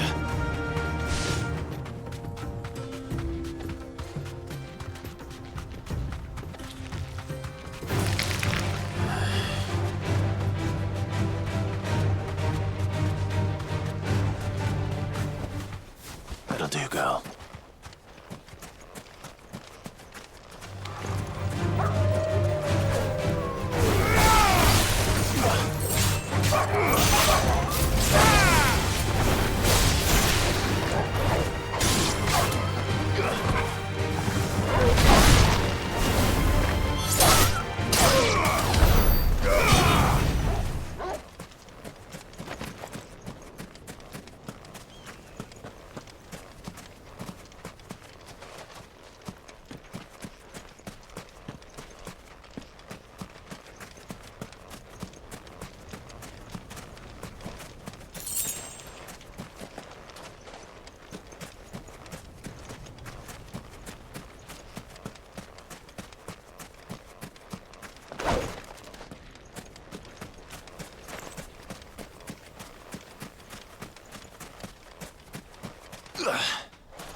Let's go.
Come on.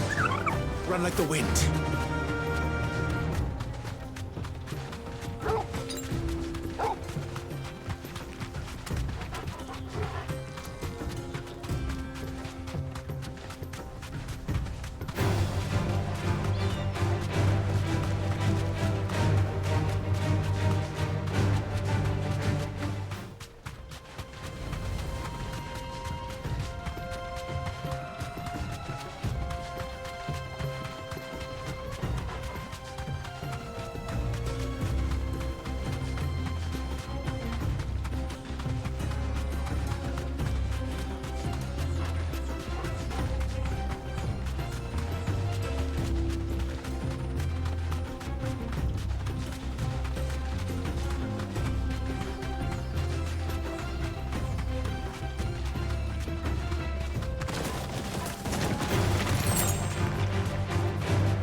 Thanks, girl.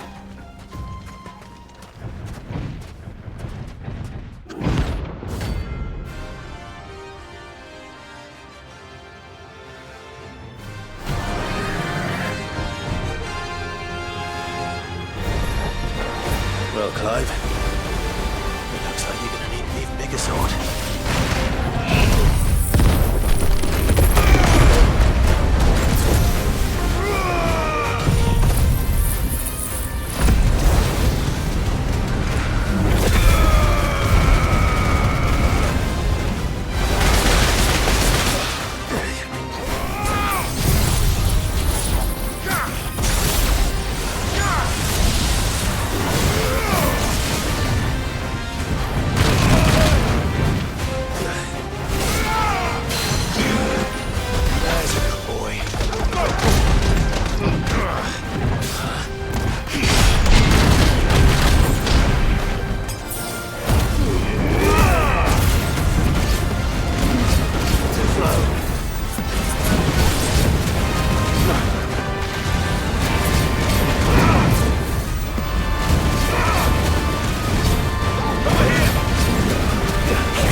nutshell.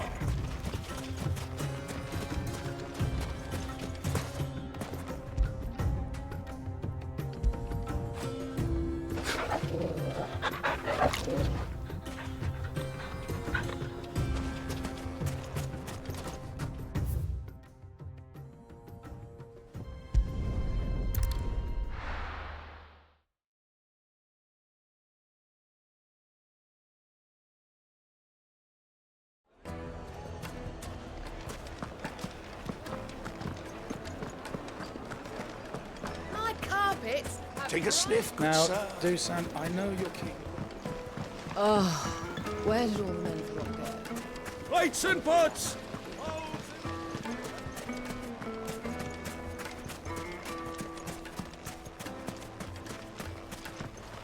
Good day, my lord. My thanks. Here you are. My thanks. Fare you well.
Ready, go?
Let's go.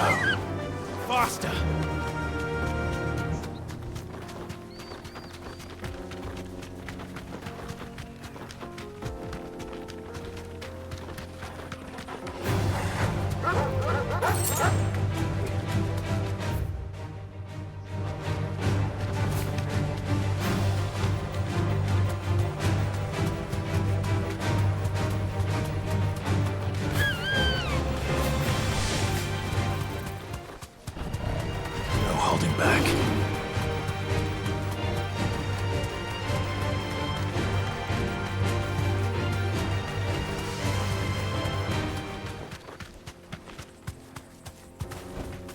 Safe.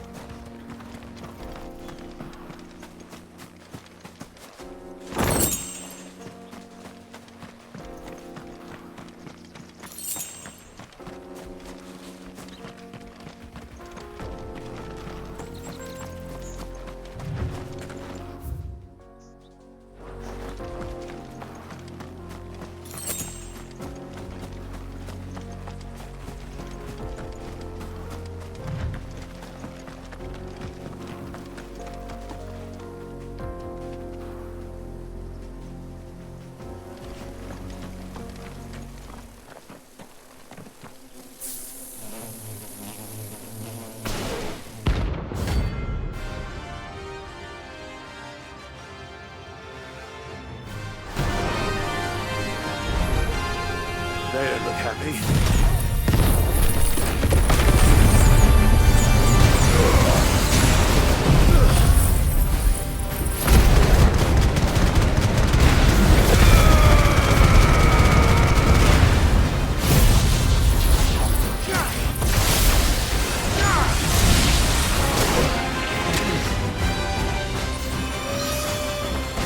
That's better.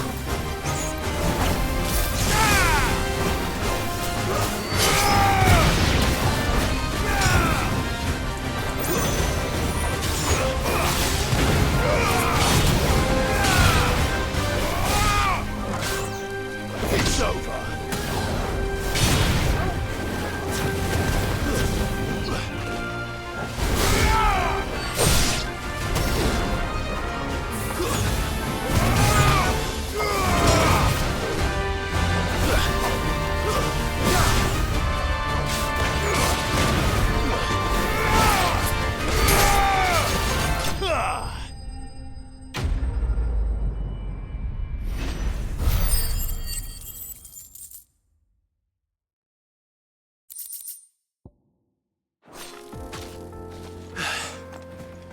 Peace at last.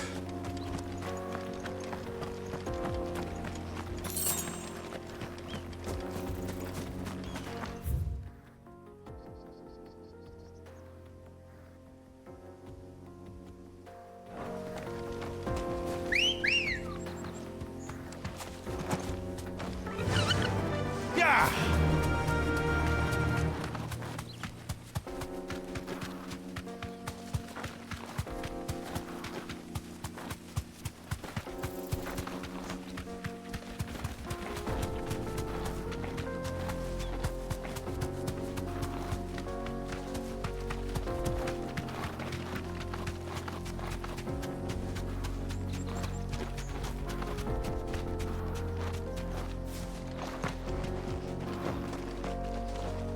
The road is closed. Turn back.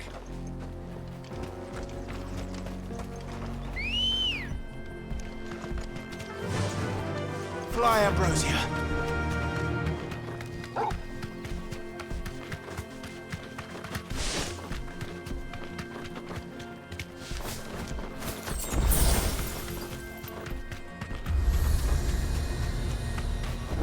Straight home now. You lost, stranger. Wherever you're headed, it's back the way you came.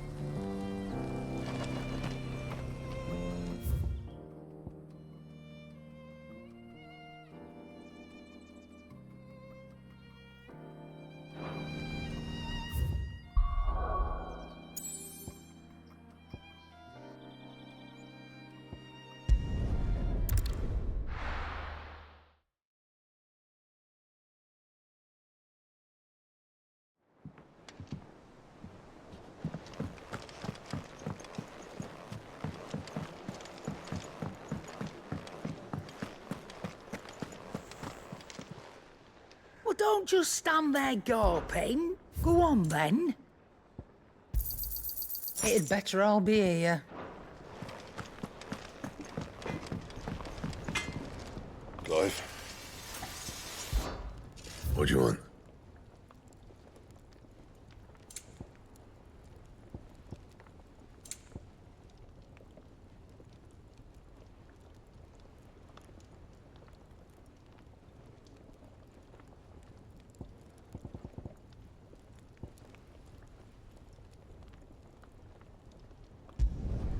Not bad, if I do say so myself.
Is that the thing Tomes helped to build? Mid told me she was building a ship.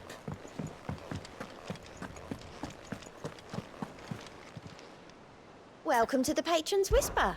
Come to claim your just desserts?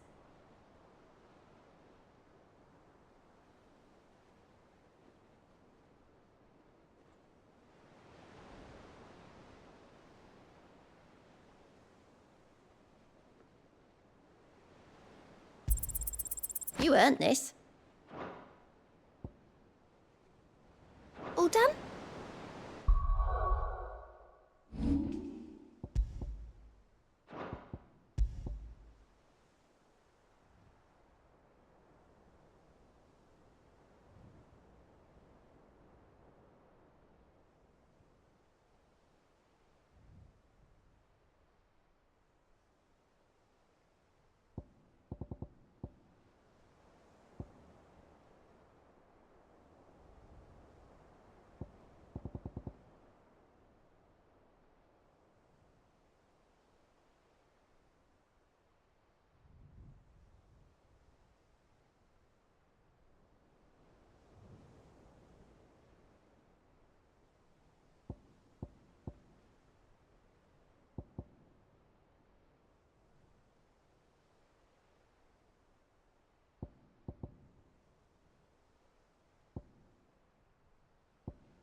Right, Clive? Asterix. Mid finished sending half the hideaway traipsing across the twins, has she? I swear, that girl'd do anything to put off visiting her old dad's grave. No excuses now, though, eh? Not quite. She said there was one final thing she had to take care of. I'm sure she'll be fit. She said that? In those words? She did, yes. Clive? Were you born yesterday or something? There is no thing. She'll probably be halfway to Canva by now. Mid. I might still be able to catch her.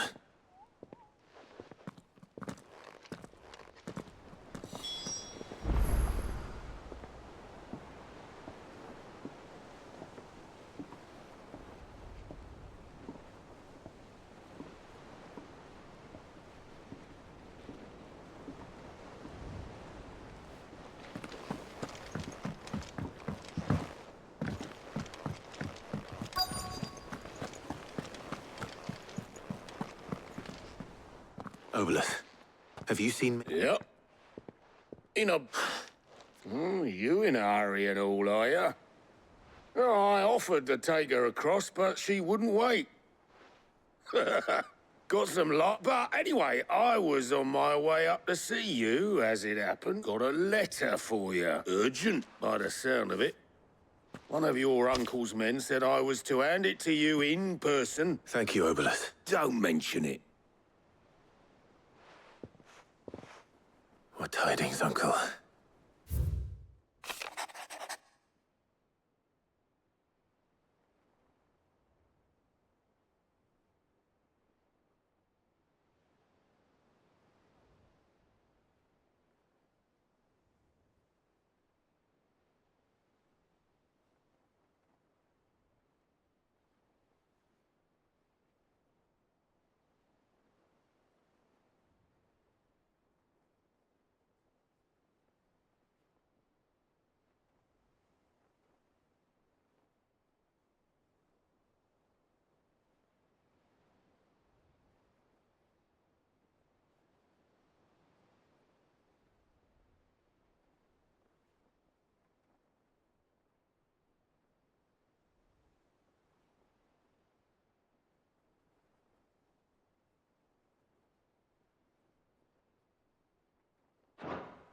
Trouble in Canva.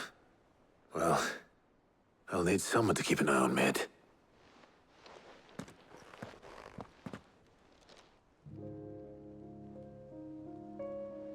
So what? Mid got us to do all the dirty work and then just sailed... Well, but next time you plan on visiting Sid, you might want to tie her to something before you... Ah, don't be so hard on her. Gotta admit, the dirty work was kind of fun, just like when we built this place. Anyway, we all set to head to the old hideaway. I could do with getting to Canva pretty sharpish. Wouldn't do to keep Lord Rosfield of the Seven High Houses waiting now, would it? Gav will be leaving with me. Will you... You can count on me. Just be sure to give Sid and the others my regard. Oh, by the way, Jill will be joining us too. She's got some things to take care of, but she'll meet us there. I hope she's telling the truth at least.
Well, Sid, I remember what you told me. But if no one is listening to what you have to say, you may as well not say it.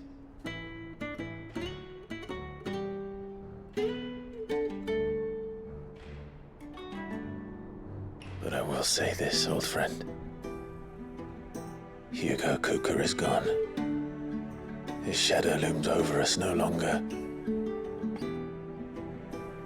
It's a pity the Phoenix can't be in two places at once. If he'd have been with us, maybe he could have done something for the lost.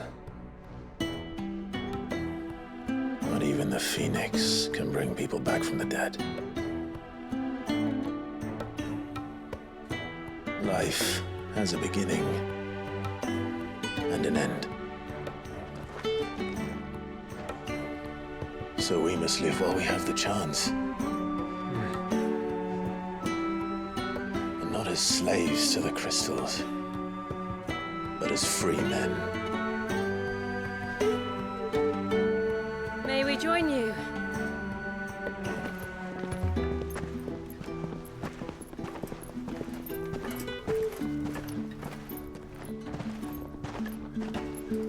Lady Karen, what a pleasant surprise. I thought I'd drop by and see how you were all doing before heading off to restock my supplies.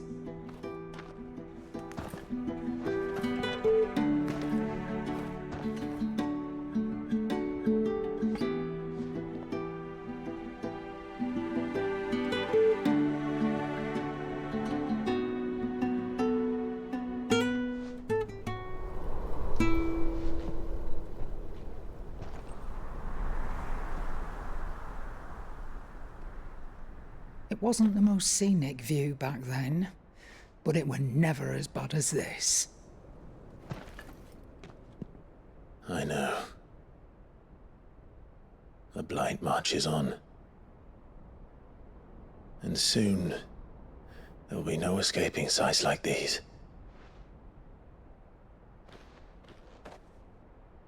So our mission remains unchanged. We cannot stop until every Mother Crystal is gone, and their thirst for ether with them. The only one that remains in Storm is Drake's Tail in the Crystalline Dominion. Our next target. We're going to Twinside. It's the capital of the Empire these days. I wouldn't like to think how tightly guarded they've got the place. Not that that'll stop you, but we do well to scout it out before you go charging in. We would indeed.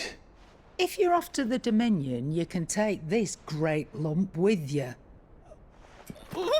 Goods. Oh, I am sorry. Have you forgotten you're the most wanted man in the Twins? I thought you might like to disguise yourselves as the attendants of a travelling trader, assuming you've no better ideas. You wanted to buy yourself some tools, didn't you? Well, now's your chance. You're letting me go with them? Oh, thanks, Nan. Stop that! You'll break me bones, you great galoot.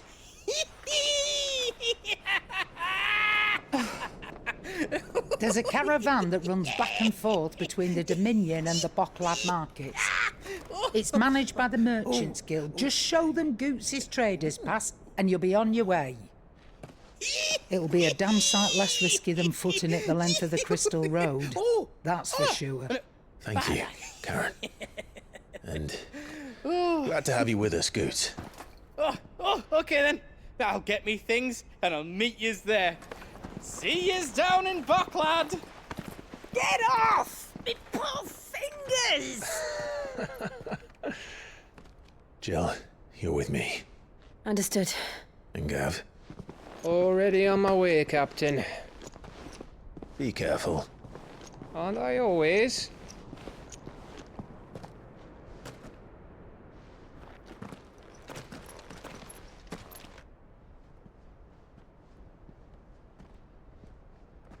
Do you see that, Sid? Your protege's making a proper little outlaw of himself.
How are you feeling? Better. Thanks to Tarja. I'm glad to hear it. And Torgal helped too. Didn't you, boy?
This used to be a trade route for merchants crossing the Scars, till the Republic laid a new road wide enough to let wagons pass, and all official traffic moved there. Leaving this one for those living outside the law. Indeed. I doubt we'll be the only outlaws on the trail today.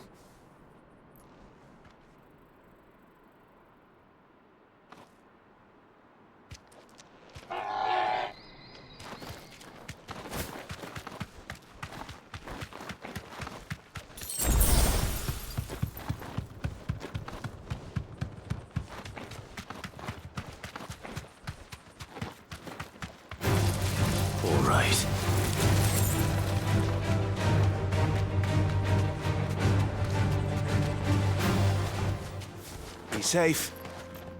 So what do you think? Really? It's as bad as that? Oh, aye. There's trouble up ahead. I take it there's danger on the road. Oh, what about this fearsome-looking fellow? Oh, no doubt. There's... Well met, friend. My brother and I have been tasked with finding a How does a merchant misplay? Oh, the man's a coward. When he thought goblins might come a-snarling, he ran. He sent the two of us to fetch it, but it's gone. Now, I'm not much of a thinker. My brother's right on all accounts. And by my estimation... We may have seen our share of action, true, but we've not got the skill in... You, however, have the look of a man who needn't fear a band of backwater rough. Chances are they'll come for you either way. But if you promise to lend us a... Well, if I'm going to have to deal with them anyway... You've clearly got a fine head on those, bro. We're lucky you came along. Now, hoping to make a heavy purse in Boklad. I reckon he won't be forking over the rest of our fee. All right. Just don't No. You just put an end to those bandits and...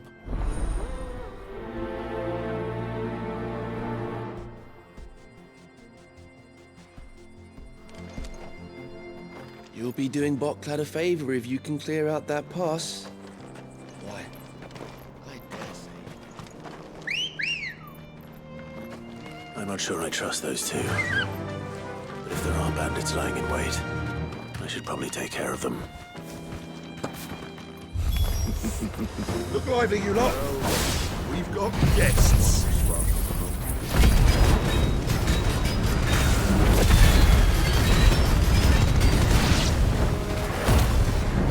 These must be our bandits.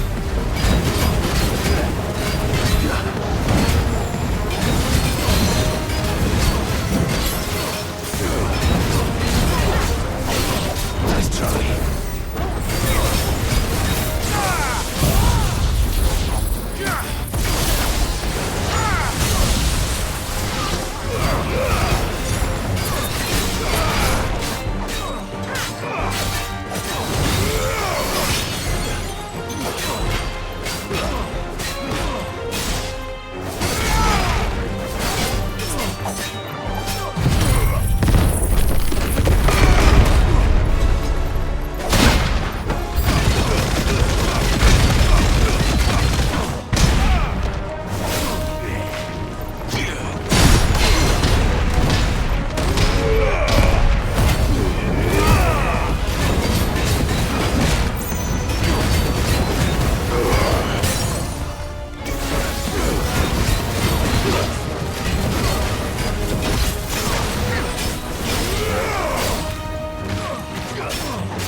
That's them dealt with.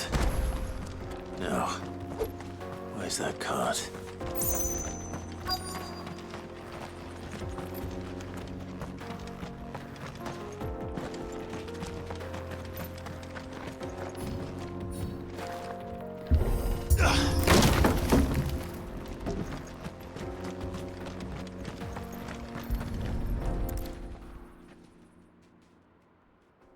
Getting all of this out of here will be enough. Seems we've found ourselves the right man for the job.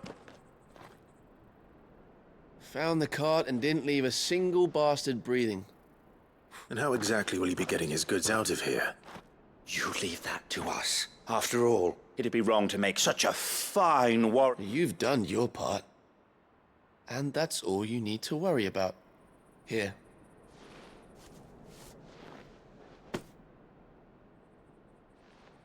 It's been a pleasure. Now piss off. There's no need to be so rude, brother. What if we want his help again next?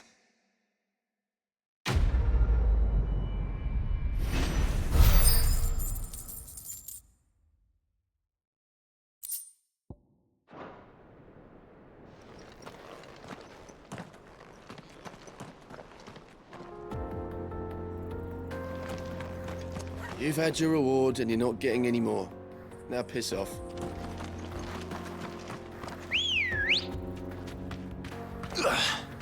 Let's go.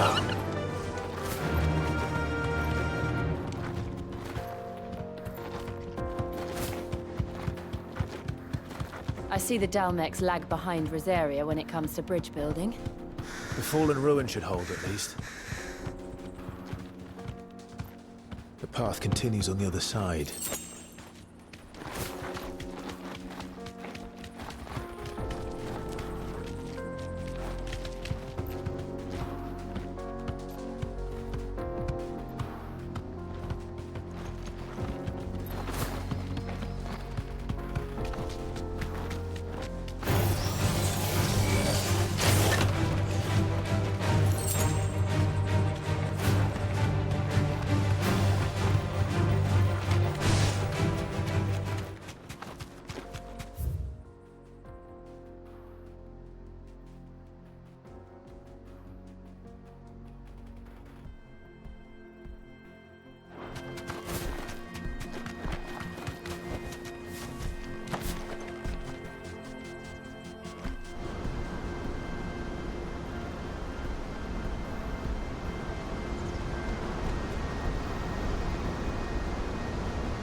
So this is Zemeckis. The land of the gods. It's even more impressive than I imagined. I remember being captivated by the story as a child. Long, long ago, man was overcome by avarice and challenged the gods in a bid to win their power. The final battle took place here, at these falls. Or so the legend goes. If anyone ever manages to plumb those depths, perhaps we'll learn if there's any truth to the tale. That the gods emerged victorious and punished man for his defiance by visiting upon him 2 curses. Dominance and bearers. To tell the truth, I always thought it strange that the dominant and their icons were deemed a curse. Back home, the dominant inherited the throne. They were admired and exalted, not spurned. Whenever I got to that part of the story, I always assumed there must be something I'd misunderstood. You had a lot of storybooks, didn't you? In your room, I mean. When we were young. The old legends were always my favorites. Epic battles between gods and men. Father encouraged me to read as much as I could. He thought it good for my education. You really were a boy like any other, weren't you?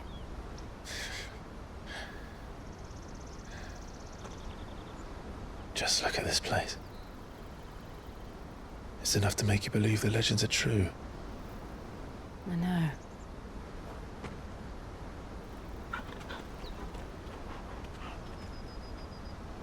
We're not far from Boklad. The road will be busier up ahead. And we'll have to keep our wits about us.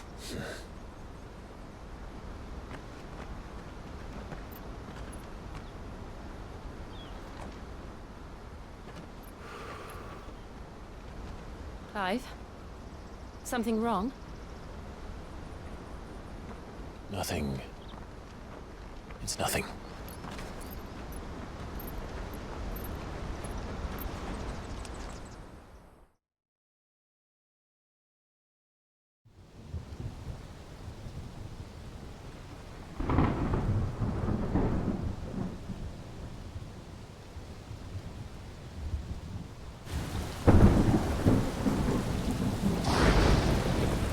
I see the reports are true, Father. You have surrendered the throne to Olivier. I have. Emperor Olivier shall rebuild the Holy Empire of Sanbreque.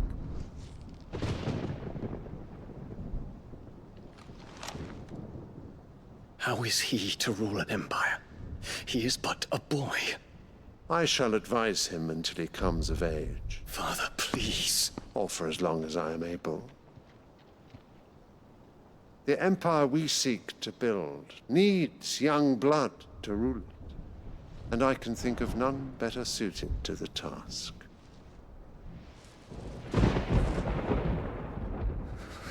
There is other news, Dion. Hugo Kupka is dead, and Drake's Fang destroyed. The pillars of the Republic have fallen.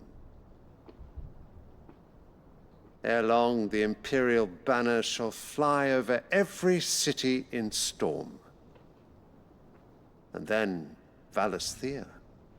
All shall bow before their Emperor. Father, these are the words of a tyrant. They are the words of a god. The Emperor whom I gladly serve. Great Greeker, made flesh.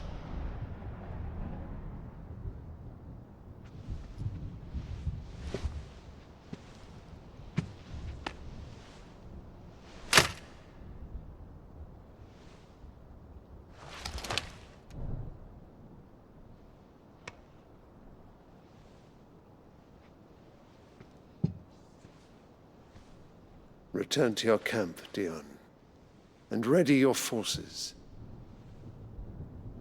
It is time to show the world the true power of Sanbreque. Father. I find you much changed. Is this truly the path you wish to tread? Or are these the ambitions of another? Of Ultima, perhaps? What nonsense is this? I speak my mind, and my mind only. Though I do owe Annabella thanks for reminding me of certain truths regarding the nature of nations, of rulers, and of the divine. You would trust the words of this traitress? She betrayed her country. She slew her husband. You have ever been an invaluable servant to Sanbreque, Prince Dion. I trust you will continue to serve your Emperor in the wars to come. The canker! Silence! Insolent wretch! You will bend the knee. All else is heresy. Sire, forgive me. This audience is over. Come, your Radiance. The Rowena Syndicate awaits your pleasure. Oh, not another meeting with silly old men. They're so boring. I'm hungry, Father. Can't we have luncheon instead?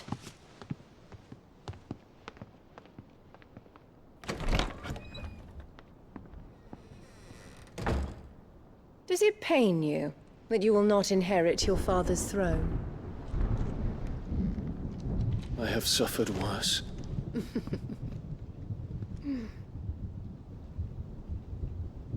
Count your blessings, Dion.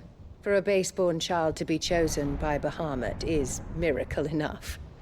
You have risen high on his wings, but you shall rise no higher, lest your impure blood stain the throne. What do you know of my blood?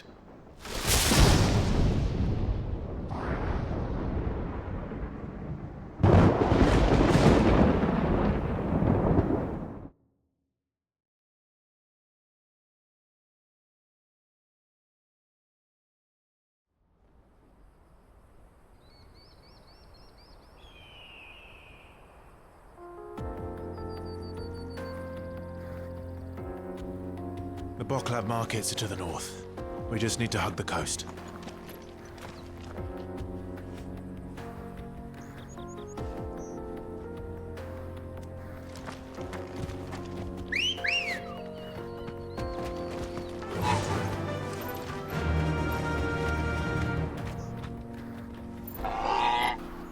Fly, Ambrosia!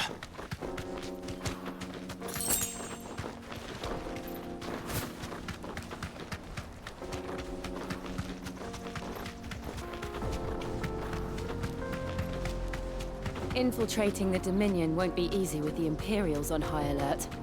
No. His Radiance has lost one capital already.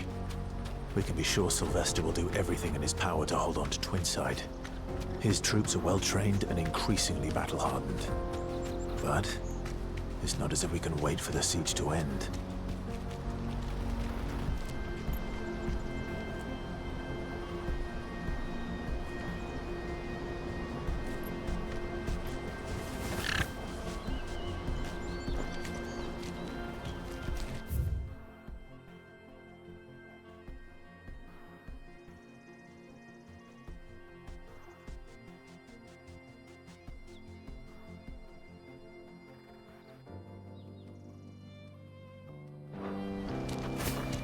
Not much further to Boklad.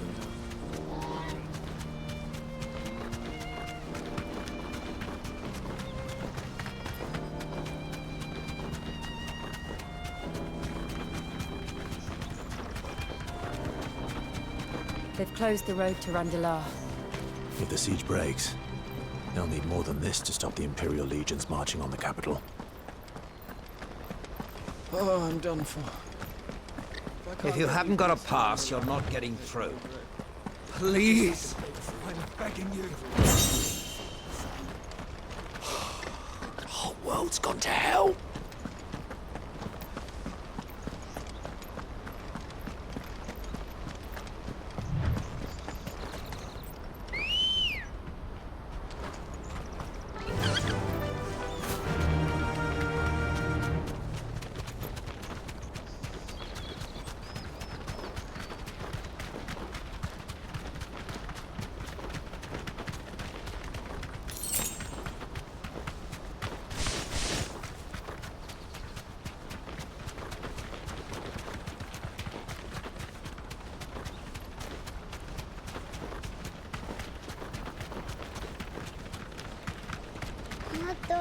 More refugees.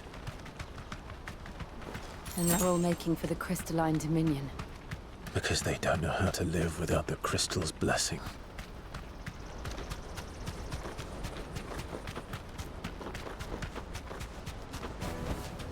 No need to ride from here.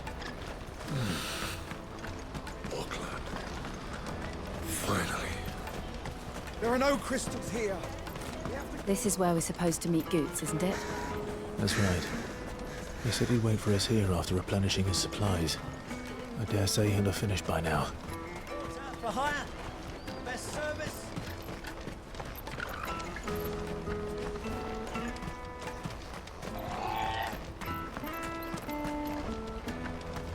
Hurry, man. I must leave for the... bloody crimson caravan, scooping up all the best customers. Leave some for the rest of us.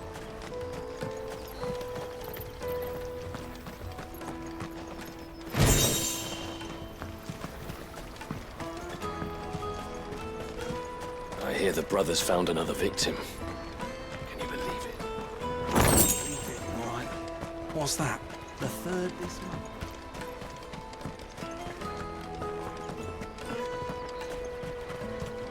If our new arrivals had brought any coin with them, we'd be rich.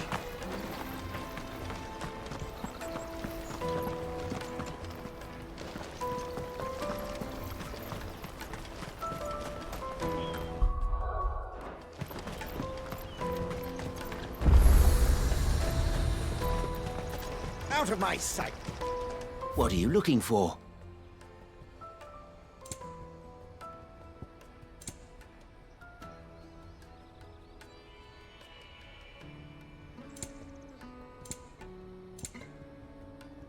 Farewell. Peaches and pears. Beets and beans. Let me carry your goods. I'm cheap. This is everything. What do you think, girl?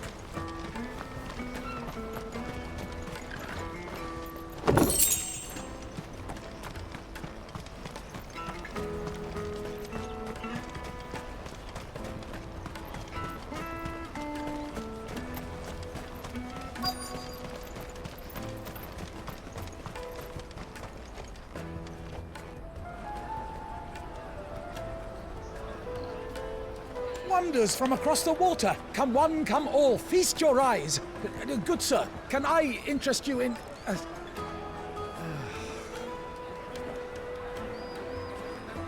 How much?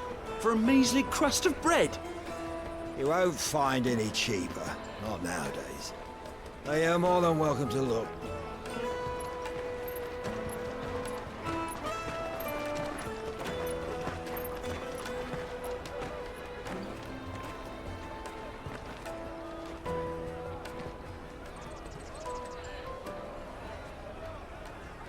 The Empire's unlawful and illegitimate occupation of the crystalline dominion is still in effect.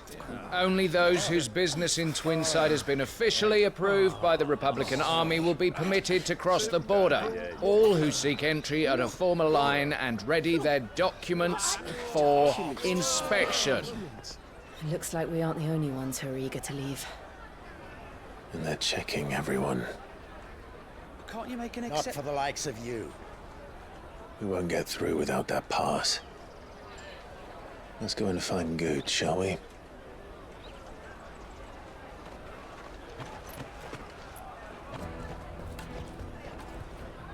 He must be around here somewhere.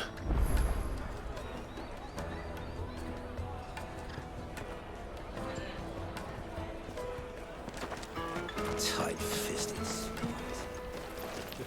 You should come with me to the Dominion. Life will be different there. Remember when half the people coming through here were traders? Let us through!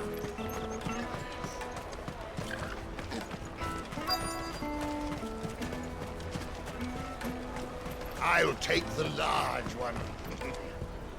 Oh, Good. Clive, Slow down, Good. it's me traders. We cannot ride the caravan without it. We won't even be able to get through the flipping. Do you remember when you last saw it? It was in me pocket a minute ago. Then a band bumped it here. You don't think that they might have... It wouldn't surprise me. A busy market. So, to get the pass back, we need to find this child. I know where. I've got a pal in Boklad. No one knows more about what goes on round here than... Where do we find her? She's the owner of the Crimson Caravans, up that way. Sounds... No time like the present. You two go on ahead. I'm gonna check the rest of my stuff, make sure no one else is... Right.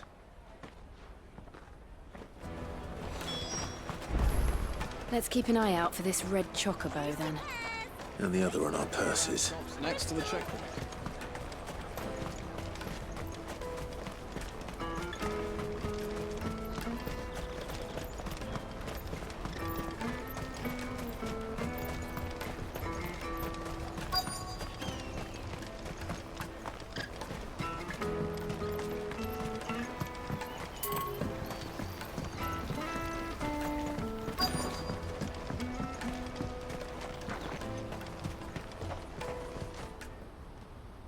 Looking to hire a coach? It's 10 million for a two-birder to the Crystalline Dominion. Take it or leave it. Oh, we're not here for that. Then I bid you good day. Oh, wait! Don't go, El. He's me mate. As I live and breathe. Goots, what are you doing back in Boklad?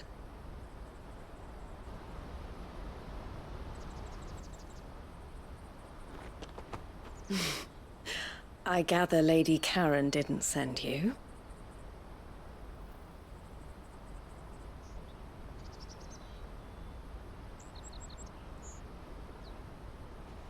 So what trouble have you got yourself into this time? It's me trader's pass. It got stolen. By a little bairn. Of all the... You're the size of a marble. Honestly. Ugh. Goots told us that you know the markets well. Might you have an idea which little bairn could have done this? We don't intend to punish them. We just need our pass back. Then, we can be on our way. I see. So neither of you has a trader's pass either.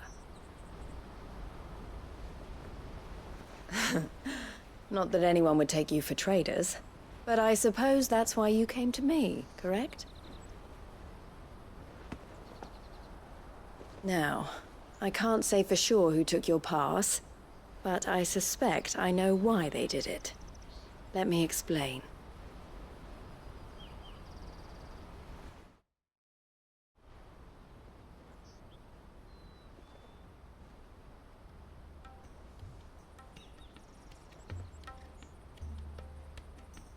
Ever since the Fist marched on the Dominion, the Republic has been clamping down on any commerce that might aid the Empire more than it does us. Which means traders' passes have gone from being merely a way of easing one's progress to being essential if one wishes to cross the border at all. And with demand outstripping supply, they've become a precious commodity, leading some to seek to acquire them by less than legitimate means. So the children are stealing passes to sell on the black market? Yes, and no. Passes are inscribed with the names of their owners, and yet none of the victims' names have appeared on the register of those passing through the checkpoint. Which means? That someone is doctoring the stolen passes. The same someone who is encouraging the children to steal them. And the same someone who has Goots' pass, no doubt. Whoever they are, they're ruining the livelihoods of honest merchants, which is why we've decided to take a stand. Will you stand with us? You want to get your pass back, and we want to ensure that no more are stolen. Catch whoever's behind it all, and two birds shall be slain with a single stone. Is there any other way of getting to the Crystalline Dominion, Goots? They won't let you in if you're not with the caravan. It's that, I don't know, try swimming across the strait. But the guards will definitely spot you if you try and do that. Like, we don't want to get spotted, right? So either we find the people who took the pass, or give up all hope of entering the Dominion. All right. We'll help. Thank you kindly. But I don't know your name. Eloise at your service. Clive. A pleasure doing business with you, Clive.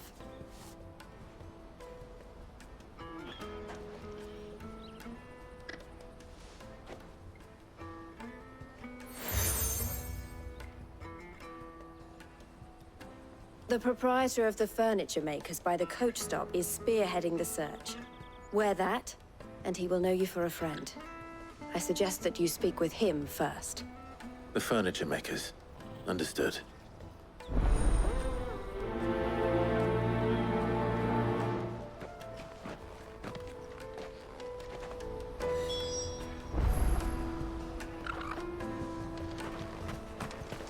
We've formed something of a merchant's guild to get to the bottom of our pickpocketing problem. The furniture maker by the coach stop is gathering the reports. I looked through the rest of me stuff, and now else was missing, just me pass. But that was the only thing that really mattered. We can't ride the caravan without it. And it's not as if I'm getting another. It was hard enough getting this one. Please, Clive, you've got to help us get it back. You me only owe.